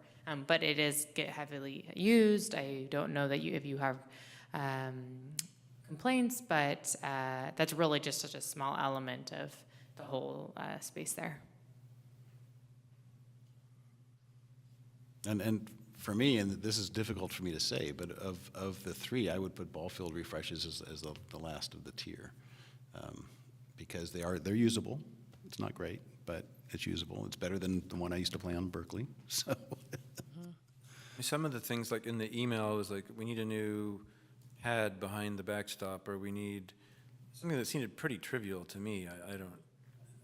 The pads are actually pretty, we're talking about that. We've done a temporary fix, like the pads are connected to the backstop and part of the backstop's deteriorating. Yeah. So then we need to, Structural so it's not necessarily structural, it's just, you start. Okay.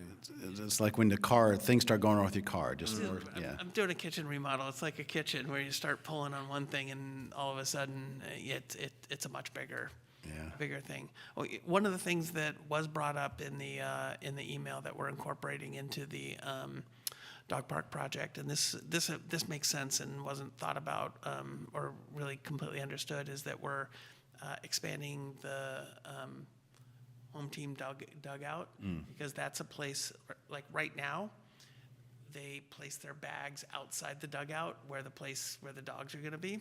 So we're extending the fence, it's just one section of fence to allow their bags to be placed inside the dugout. That'll be separated from where the public will be coming in and out. So there's some little things like that. But, I think the different facilities do need some TLC, and that comes in different things. The windscreens are tattered. I'm not saying any of that. I'm just saying of the priorities where I think But this is it's the ongoing. where, Well, that's exactly, and and that's what you're asking us to do. Yeah, So that's what we're doing. No, exactly. I'm just saying that's exactly what we're looking for. Yeah. Okay. Yeah, I would say for the play structures, it's just, to me, it's if you could base that on the usage and how poor quality, like what needs it the most, I would say. And I agree with Todd. That would be my priority too. Court first, play structure, then ball field. And, Understanding that they're all important. Yes. Yeah. Well, and then some of those, like just replacing a windscreen versus Right, might be designing nice. an ADA path and dealing with all these different agencies, and that seems like totally different Yeah. scopes of projects that it seems like you could do some ball field improvements that are the trivial ones if the funding's there.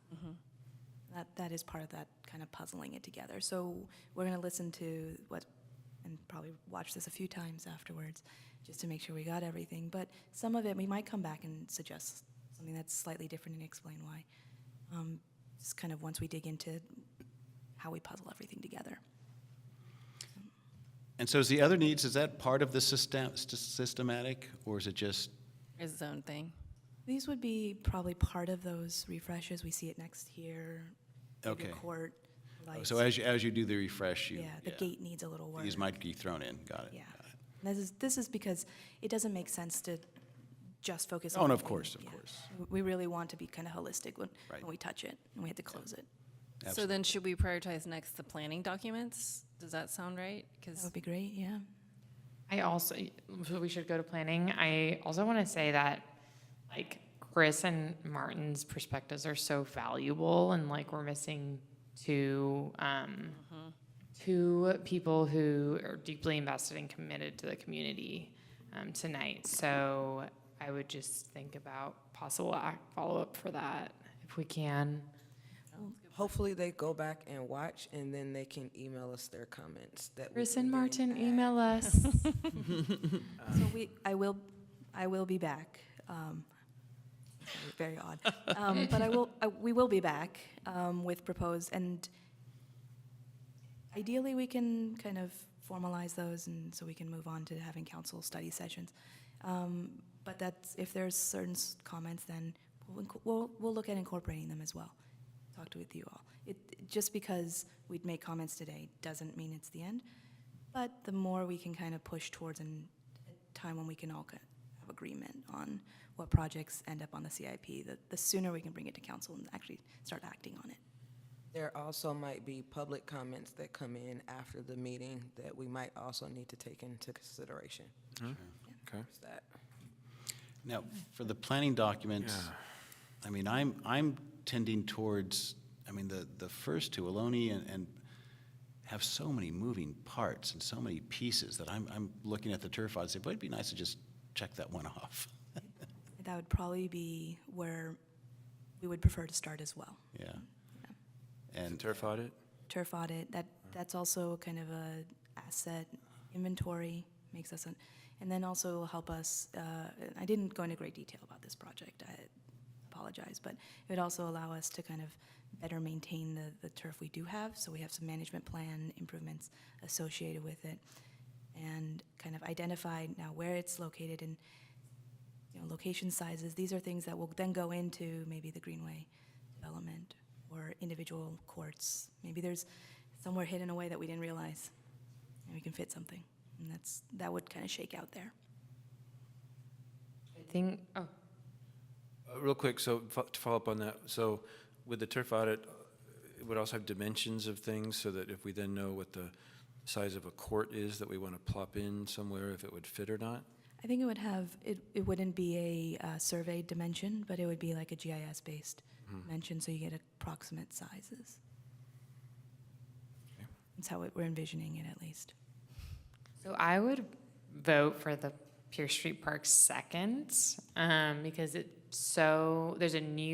a whole new community there now inhabiting the space. It'd be really great to welcome them with some love, and there's a lot of like unused or a lot of like open space there right now, right? So it feels like a big one, and probably maybe easy to fund. Not sure which way on that one, but yeah. So that my vote was for that second. And that's also something we have control over. We don't have, everything we do on the loan has to be approved. Bart, It has to be approved by Bart? Bart, yeah, right, it has to be run by Bart, yeah. There's probably some areas where it's outside their right of way, but largely anything that goes underneath their structure will need BART approval. And the other thing is we are actively working with Transportation Commission to try to, so there's some momentum there. Yeah. So, yeah, so turf audit, Pierce Street, and then Albany Sounds is what good to me. we're thinking, yeah. It sounds like what you're saying is once those planning documents in place, then it's easier to not only plan, like prioritize what we actually want to do there, but also to get funding to say this thing we want to do is part of this bigger plan. Correct. Whether it's on a small scale, sometimes certain park features and types have special kinds of grants for certain types of facilities, or if it's on a larger scale. So it just opens that whole gamut up to us. So as much as I want to see, I mean, I do want to see the Albany Greenway kind of activated more than it is, or to really be assessed in a holistic way. I hate to see that, especially if it could have a volleyball court, you know, or two along there.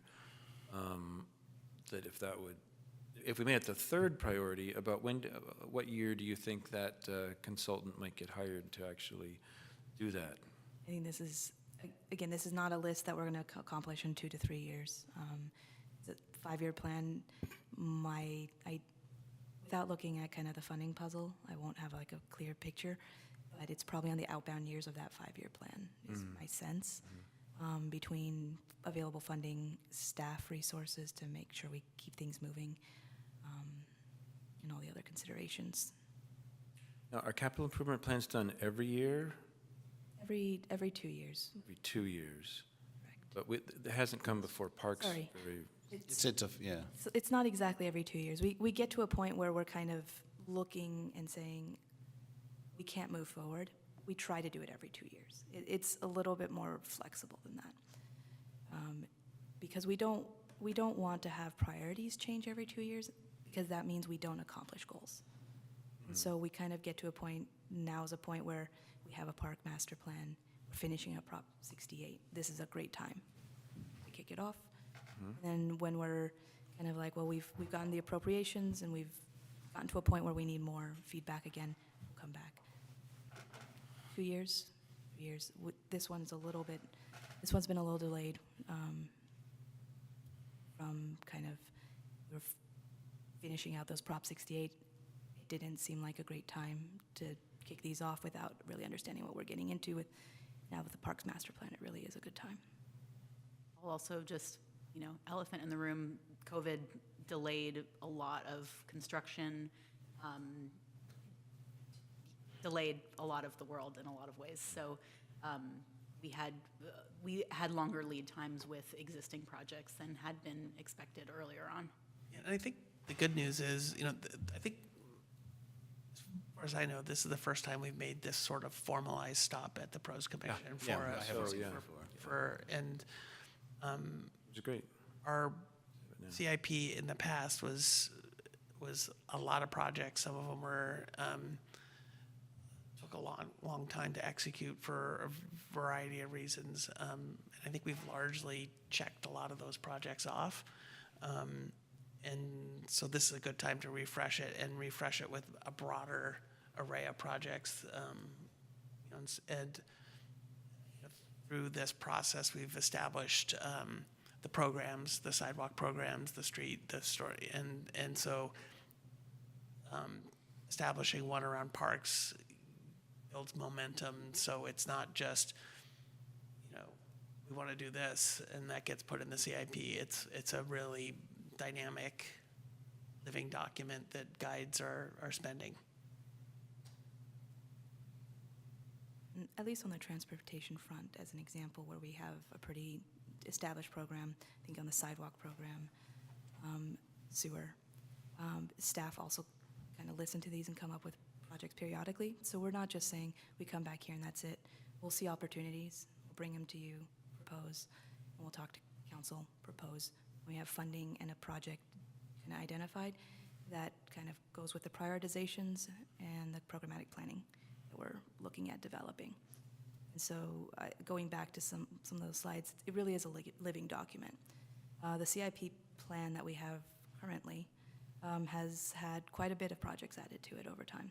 Prop 68 was one that was added. It wasn't in the original CIP. And so that was a funding opportunity. We went ahead and came here. And actually having a plan in place allows us to be more strategic when, you know, instead of, hey, here's a funding opportunity, we're trying to make up a project to fit. We have a list of things that, as we say with the eucalyptus project, if it's a funding project around fire, or a funding opportunity around fire, we can talk up the fire mitigation pieces of it. If it's habitat restoration, this is a great habitat restoration project. So by having things in place and scopes and budgets allows us to be more strategic. Let's go to discrete projects. Must have now, nice to have. Well, I think eucalyptus would be nice to have. I don't think we need to. Nah, put down the back burner. Second. Speaking of burner. Yeah. Unfortunately, that doesn't open up funding for any of the other projects, so it's kind of lives in its own. Yeah, and Don't touch it. Take So sand volleyball court, for one. that's a must. Yes. It's a must. Wow. I mean, I think it's almost, and then fitness equipment, that's That's kind of in process, or Yeah. That's already Works almost works, there. just kind of need the money to make it happen. And that's what this. and it doesn't look great. Additional courts. That seems like a bigger lift to me. That one, it seems like we need the turf audit to Yeah. decide on, other than the sand volleyball in Ocean View Park. So, does that seem fair? If we hadn't heard from you, I probably would have recommended that. Yeah. Uh-huh. Seems like a test roll, like, And flex court seems to go along with the systematic court refresh to some regard, at least that's the opportunity. Yes. then from fitness to flex, and then additional, if you had to order it. Yeah. We're saying. Sand, Yeah. fitness, and hopefully fitness is pretty quick and, I mean, the discussion has been convoluted, but once people decide what to do, I would think it's pretty straightforward to put it in. And then flex courts, yeah, with the court refreshes, trying to think if there's anything that can be done sooner. Yeah, I guess it doesn't really make sense. Yeah. Now that one's so hard. Did we do it? I think Oh, so. y'all put us up to the challenge, because my brain was not ready for that. The person I feel sorry for is Mr. Hawkridge back there, who I has feel very sorry. his item to come up. We should not do that again. Wow. I would say, Should have put him I looked first. closely at the agenda and said, oh, are they going to ask us for any decisions here? I don't think so. So different descriptions saying looking Yeah. for would have been helpful. Input, not decision. It's on number 6. It doesn't say. In 6-2. 6-2. Informational. When I do look at the We'll present an near-term overview. goals, 0 to 3 years, I mean, it does look like between the ones that have already been checked off with Prop 68 I look- and with what you have there, that we'd have just about everything taken care of, so that's good. I think we would provide the community a great resource if we took that page 64 from the master plan and like literally put a check mark next to what is already done. And that's not something cities usually do, but I think we can have that somewhere. It was a little hard to read, but that one actually did have some dots next to Oh, it. right. Yeah, and that was from Mark's presentation last week, or last month.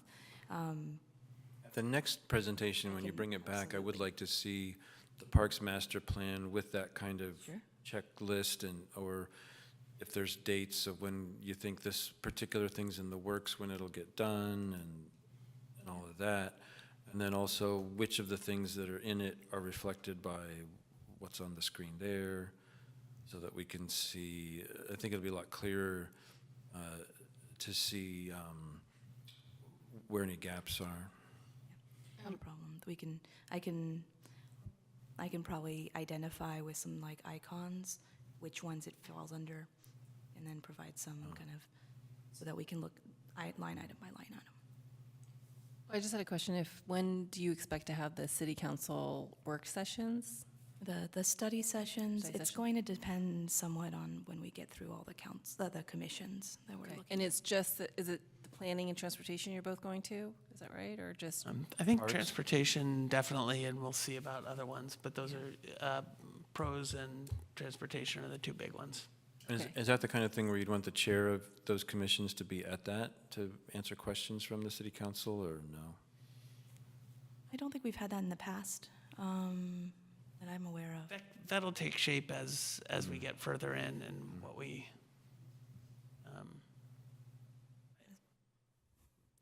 I don't think there's a set format that we've used. Okay. Something else that would be helpful, I don't know how to put icons on the parks, on the master plan is, for example, like the bike park. We had this discussion earlier this evening where the bike park's not on there, but then you pointed out, oh, well, actually this, that, and the other thing, once those are done, then, you know, if we do those now, then we can, like, those have kept to come Actually, first. it's a part of Pier Street Park. It's part of Pierce Street Actually, the part of that planning. So we should do the planning document and this path, and maybe there's some other, there's like almost a kind of a timeline there. So those would facilitate actually putting in the bike park. So that will be part of, the CIP plan has kind of project sheets, and that's where we kind of describe at least what goes into each project. And the ones that are kind of on the horizon, we'll reference them actually in our introduction. We have a fairly involved kind of like, these are projects on the horizon, or these are projects that we're kind of programmatically looking forward towards, and this is how we do that. So that's part of the narrative of the CIP plan. I think, like, partially for ease of the commission's understanding at a future meeting, the public's, and then also possibly other commissions, like, I hear part of your feedback as for how this is presented. And just like, I personally would like consistency. So like, just consistency in the language between the master plan and the wording here, just there's small differences. And then like next to Pier Street Park, you could literally have like parentheses, bike park, like all the other things you're getting done with that bigger document. I'll make that change for the next, when I come back. That would be Thank you so much. Yeah. Thank you. All presentations will be posted on Monday so that you can go back and review, and if you have additional comments, then you can then email us. But that way you can go back and look at that master plan copy that had the in progress, completed, and stuff like that, and you can actually see it better than on the screen. You're saying the presentation we're seeing on the screen here Will be posted will be posted on the agenda. It's not there now. Great. We try to post everything, you know, if it's not posted ahead of time, we post it afterwards. We usually don't post the presentations until after. Because you don't want to spoil it. Exactly. They're not done. They're usually not done until 6:59. Well, thank you. Yes, Thank you thank so much. Yeah, we'll see you in the new year. It's been a pleasure Yeah. with everybody. Thank you very much. Thank you. Thank you. John, wake up.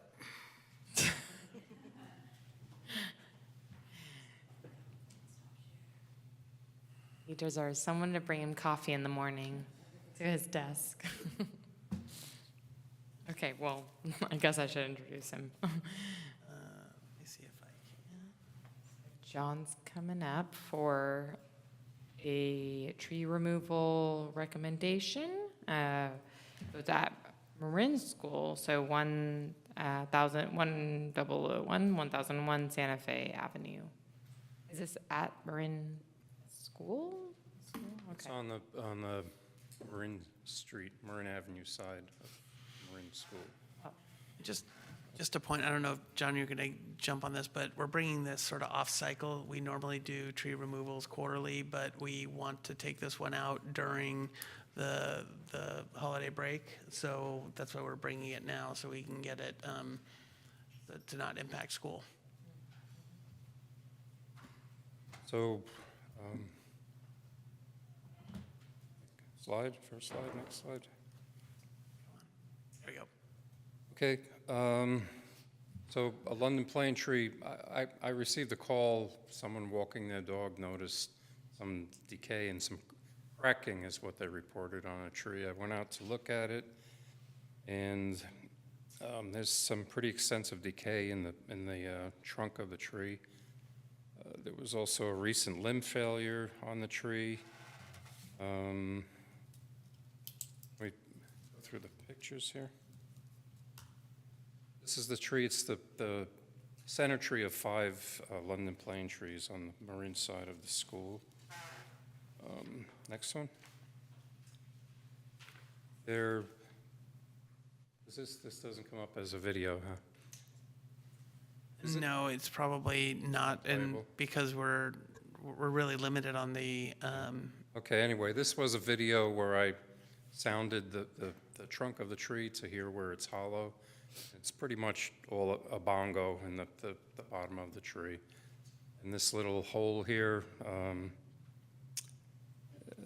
think, we'll see further. Next slide. See that a little bit later.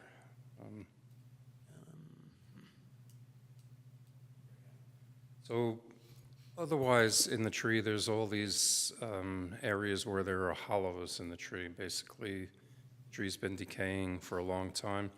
The London plane tree sort of handles this. It forms a lot of wound wood, so it retains its integrity. But,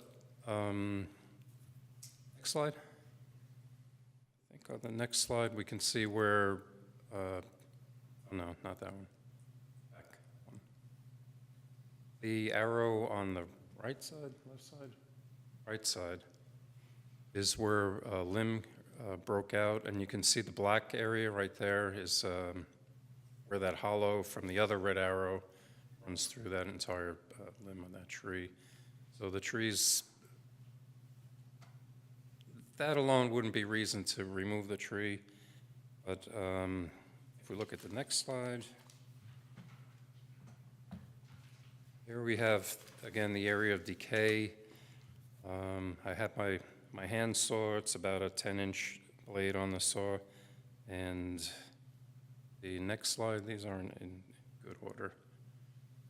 This is what I found when I stuck my saw in and stuck my hand in. It's just decaying, it's just rotting away. The next slide. This is the 10, 12-inch saw pushed in. More frightening thing about this is that decay is really, really extensive, going deep in the tree. It goes deep vertically, but it goes deep, horizontally, but it goes deeper vertically. There's also this cracking on the side, which is coming from that area, so that's why the tree was originally reported to me as concern. So, yeah, this is the decay in there is not something that's reversible or fixable or anything. So, next slide for a replacement tree. One of the issues with this and all the trees there, it's under high voltage power lines, and it's been topped constantly by PG&E, who lately are very more so aggressive than they've been in the past. So they're really getting greater clearances on the trees. So we can't replant the same tree there. I'm thinking a good replacement for this would be the red horse chestnut, which is suitable for under high voltage power lines. It gets a nice similar type of canopy, and it has the flowers in the springtime. It's a relative of the California buckeye, the native buckeye tree, so it's similar flowering, but they're red flowers instead of the pale white, yellow flowers that the buckeye has. That's about it, and as Mark said, we like to get this tree removed during the Christmas break for the school there, so we're not interfering with the children, with the school. Any questions? Thank you. I have a question. There's a comment about an additional tree being planted at Marin and Curtis. Yeah, there's actually room just around the corner for there's a maple tree a red maple tree that was planted a couple of years ago. There's room for another one closer to the corner there, and I would like to plant another tree there. Oh, so it's one in this location? Kind of not really related to this, but I threw this in there just to, to let you know that we're going to plant more than one on that property at least. So. Any questions? John? Yeah, only have a- go ahead. Is there, for a replacement tree, is there like a Marin corridor plan of some kind, or some consistency, or some guidelines for what trees we want in general along Marin? There is not. There's a pattern there that exists, and it's basically the London plane tree with a couple camphor trees here and there. But we don't want to plant the tree. In the past, trees were planted on the power lines that were not the proper tree planted, so we don't want to plant the same tree. So I just looked for a tree that's got some similar characteristics, but it's not going to reach that height. PG&E is going to have to come and prune it every year, every other year. I just had a question about the type of tree that you were suggesting. What did you call it? Is it the California buckeye? It's a red horse chestnut. A red horse It's okay. a carnea. It's related to the California buckeye. Okay. I just was curious, just because there's kids around there, if there's any if there's any trees that are more allergens or not. I don't know if it is, but it's just something to think about there.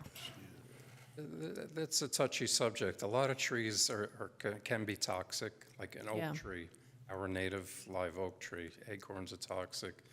I know in Berkeley there was a little debate about whether or not to remove some oak trees in the dog park because dogs will chew on the acorns and it's toxic to dogs as well.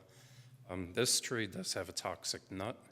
It has, the buckeye is a big nut on the tree, the same as the horse chestnut. It looks like a chestnut, sort of. And it's a toxic. Yeah, I was thinking more allergies, just because the kids there are going to be older. You Yeah, pollen. said it flowers, so. Yeah, flower. It just made me think of allergies. I don't know of this tree being allergenic for anyone, really. What about does it drop like things that scooters would have trouble getting over on the sidewalk there or anything? Well, all trees do. There could be some of the nuts, the fruits from the tree, yeah.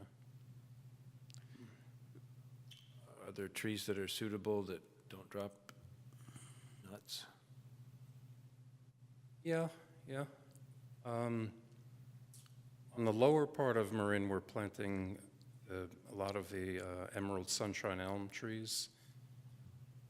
The newer section, the redone section Closer to San Pablo or west of the BART San tracks? Pablo to Masonic?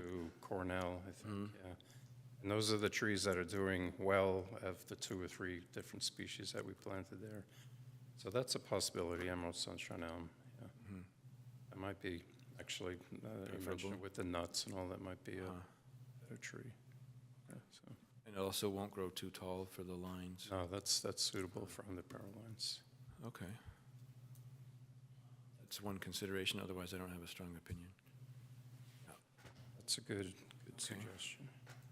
Is there a non-obvious reason that a tree gets so dead? I mean, it was just so hollow, so, like it's that point. It's a fungus. There's fungus in the soil and the air, and this tree may have been stressed because it was originally surrounded, it had concrete, it still has a section of concrete right up to the trunk of the tree. And when the school was rebuilt, they redid the sidewalk, and for some reason they left that one chunk of concrete, but they took out the rest of it. I'm not sure what the thinking was there, but that may have had something to do with it. Okay. Any additional questions? Do we have anyone online? We'll go to public comment. You can raise your hand if you have a comment. As of right now, there is no hands raised online. Okay, thank you. Well, any last comments or discussion on this? Do you need an action from us? Oh, yeah. Prepared to move that we approve the Okay. Is that- removal? I second. Oh, Okay. Commissioner Abbott, Yes? Commissioner Chang Frank, Yes. Commissioner Martin, yes. and Chair Steinberg. Yes. Motion passes. Thank you. Thanks for this presentation. Thank you. I had one question. Allison was talking about the pizza oven. Is that installed already? Where? Already at Allison's Say we go house? now, what do you say? Yeah. Okay. Thank you. Bye.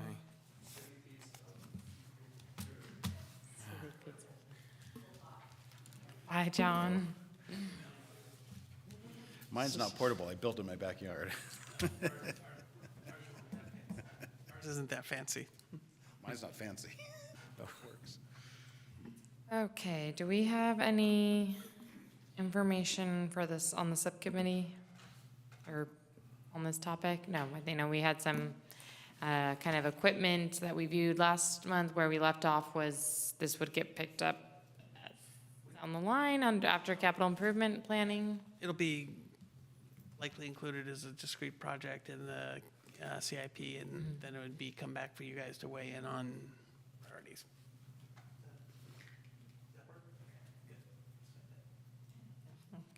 Any questions about that? Okay, well, that brings us to future agenda items. So for January, we have the eucalyptus project coming. Maybe we might also have the street tree management plan, but my sense is that might go to February.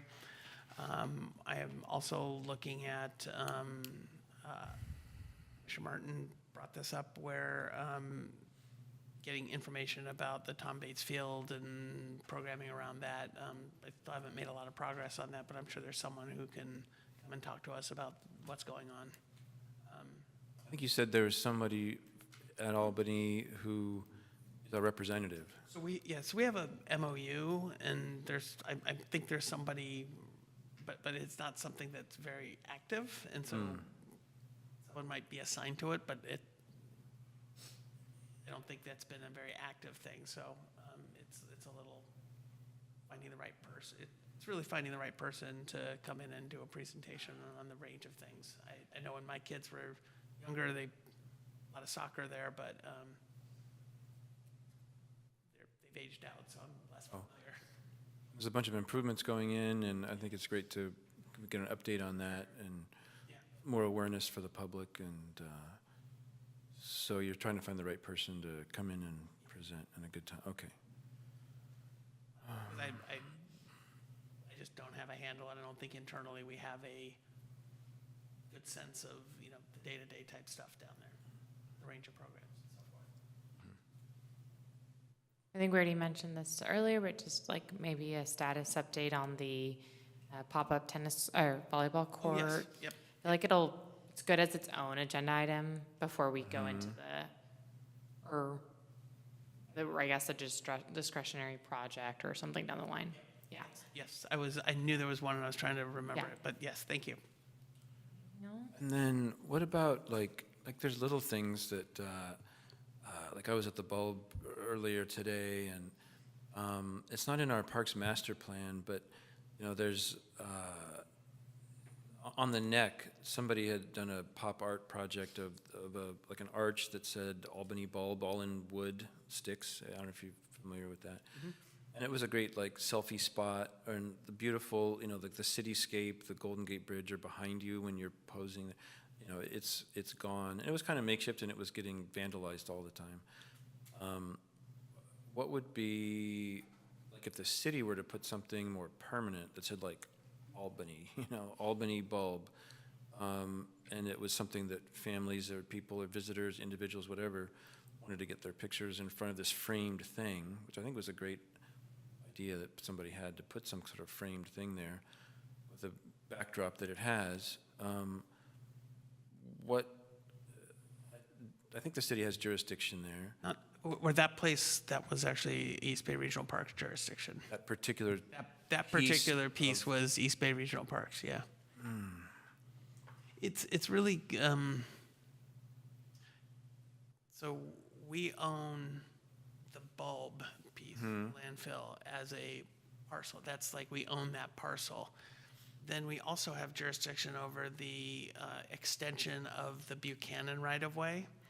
And so that extends out, but that goes this way, and the trail goes sort of like this. So it's not it doesn't line up specifically. Most of our right-of-way is on the slope. Maybe part of the turf assessment can be to find out where's the best selfie spot on the neck or something. That sounds like a personal project. Yeah.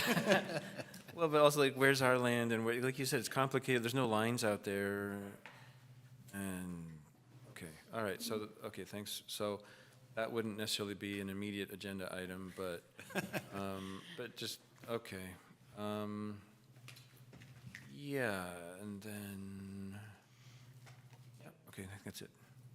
We could take it to that nonprofit that works out there. Yeah. Maybe he'll work on that. Well, I know that's, yeah, I guess in terms of vacancies, the applications are up now. Let me see. Or there's an vacancy and application page up now. We got an email from the city clerk, and I don't know if, I guess I'll check in with, well, all of us. I don't know what's gonna happen. I guess all of us might not be here. But new year, we'll figure out who's gonna be up here. Oh, yeah, and do you guys know the process? I think it might have been in the email, but like how long, I've reapplied, but someone who hasn't reapplied, how long are they expected or asked to still be attending meetings, do you know? I think there was a 45-day period between when, I guess the start point of 45 days is somewhat, whether council was seated or the election finalized, but nonetheless, 45 days from probably Monday. So basically one more meeting, like a January meeting? I think that's. So new people would be seated in the February meeting? That would be ideal if things happen sooner, maybe. In my experience, it's rarely that clean. Okay. Yeah, the timeline doesn't really seem to add up, like city council meeting and then you have to approve the application at a city council meeting as a council member, so, yeah. So, but basically people on the commission who didn't apply to return could or should come to the January meeting, is that what you're saying?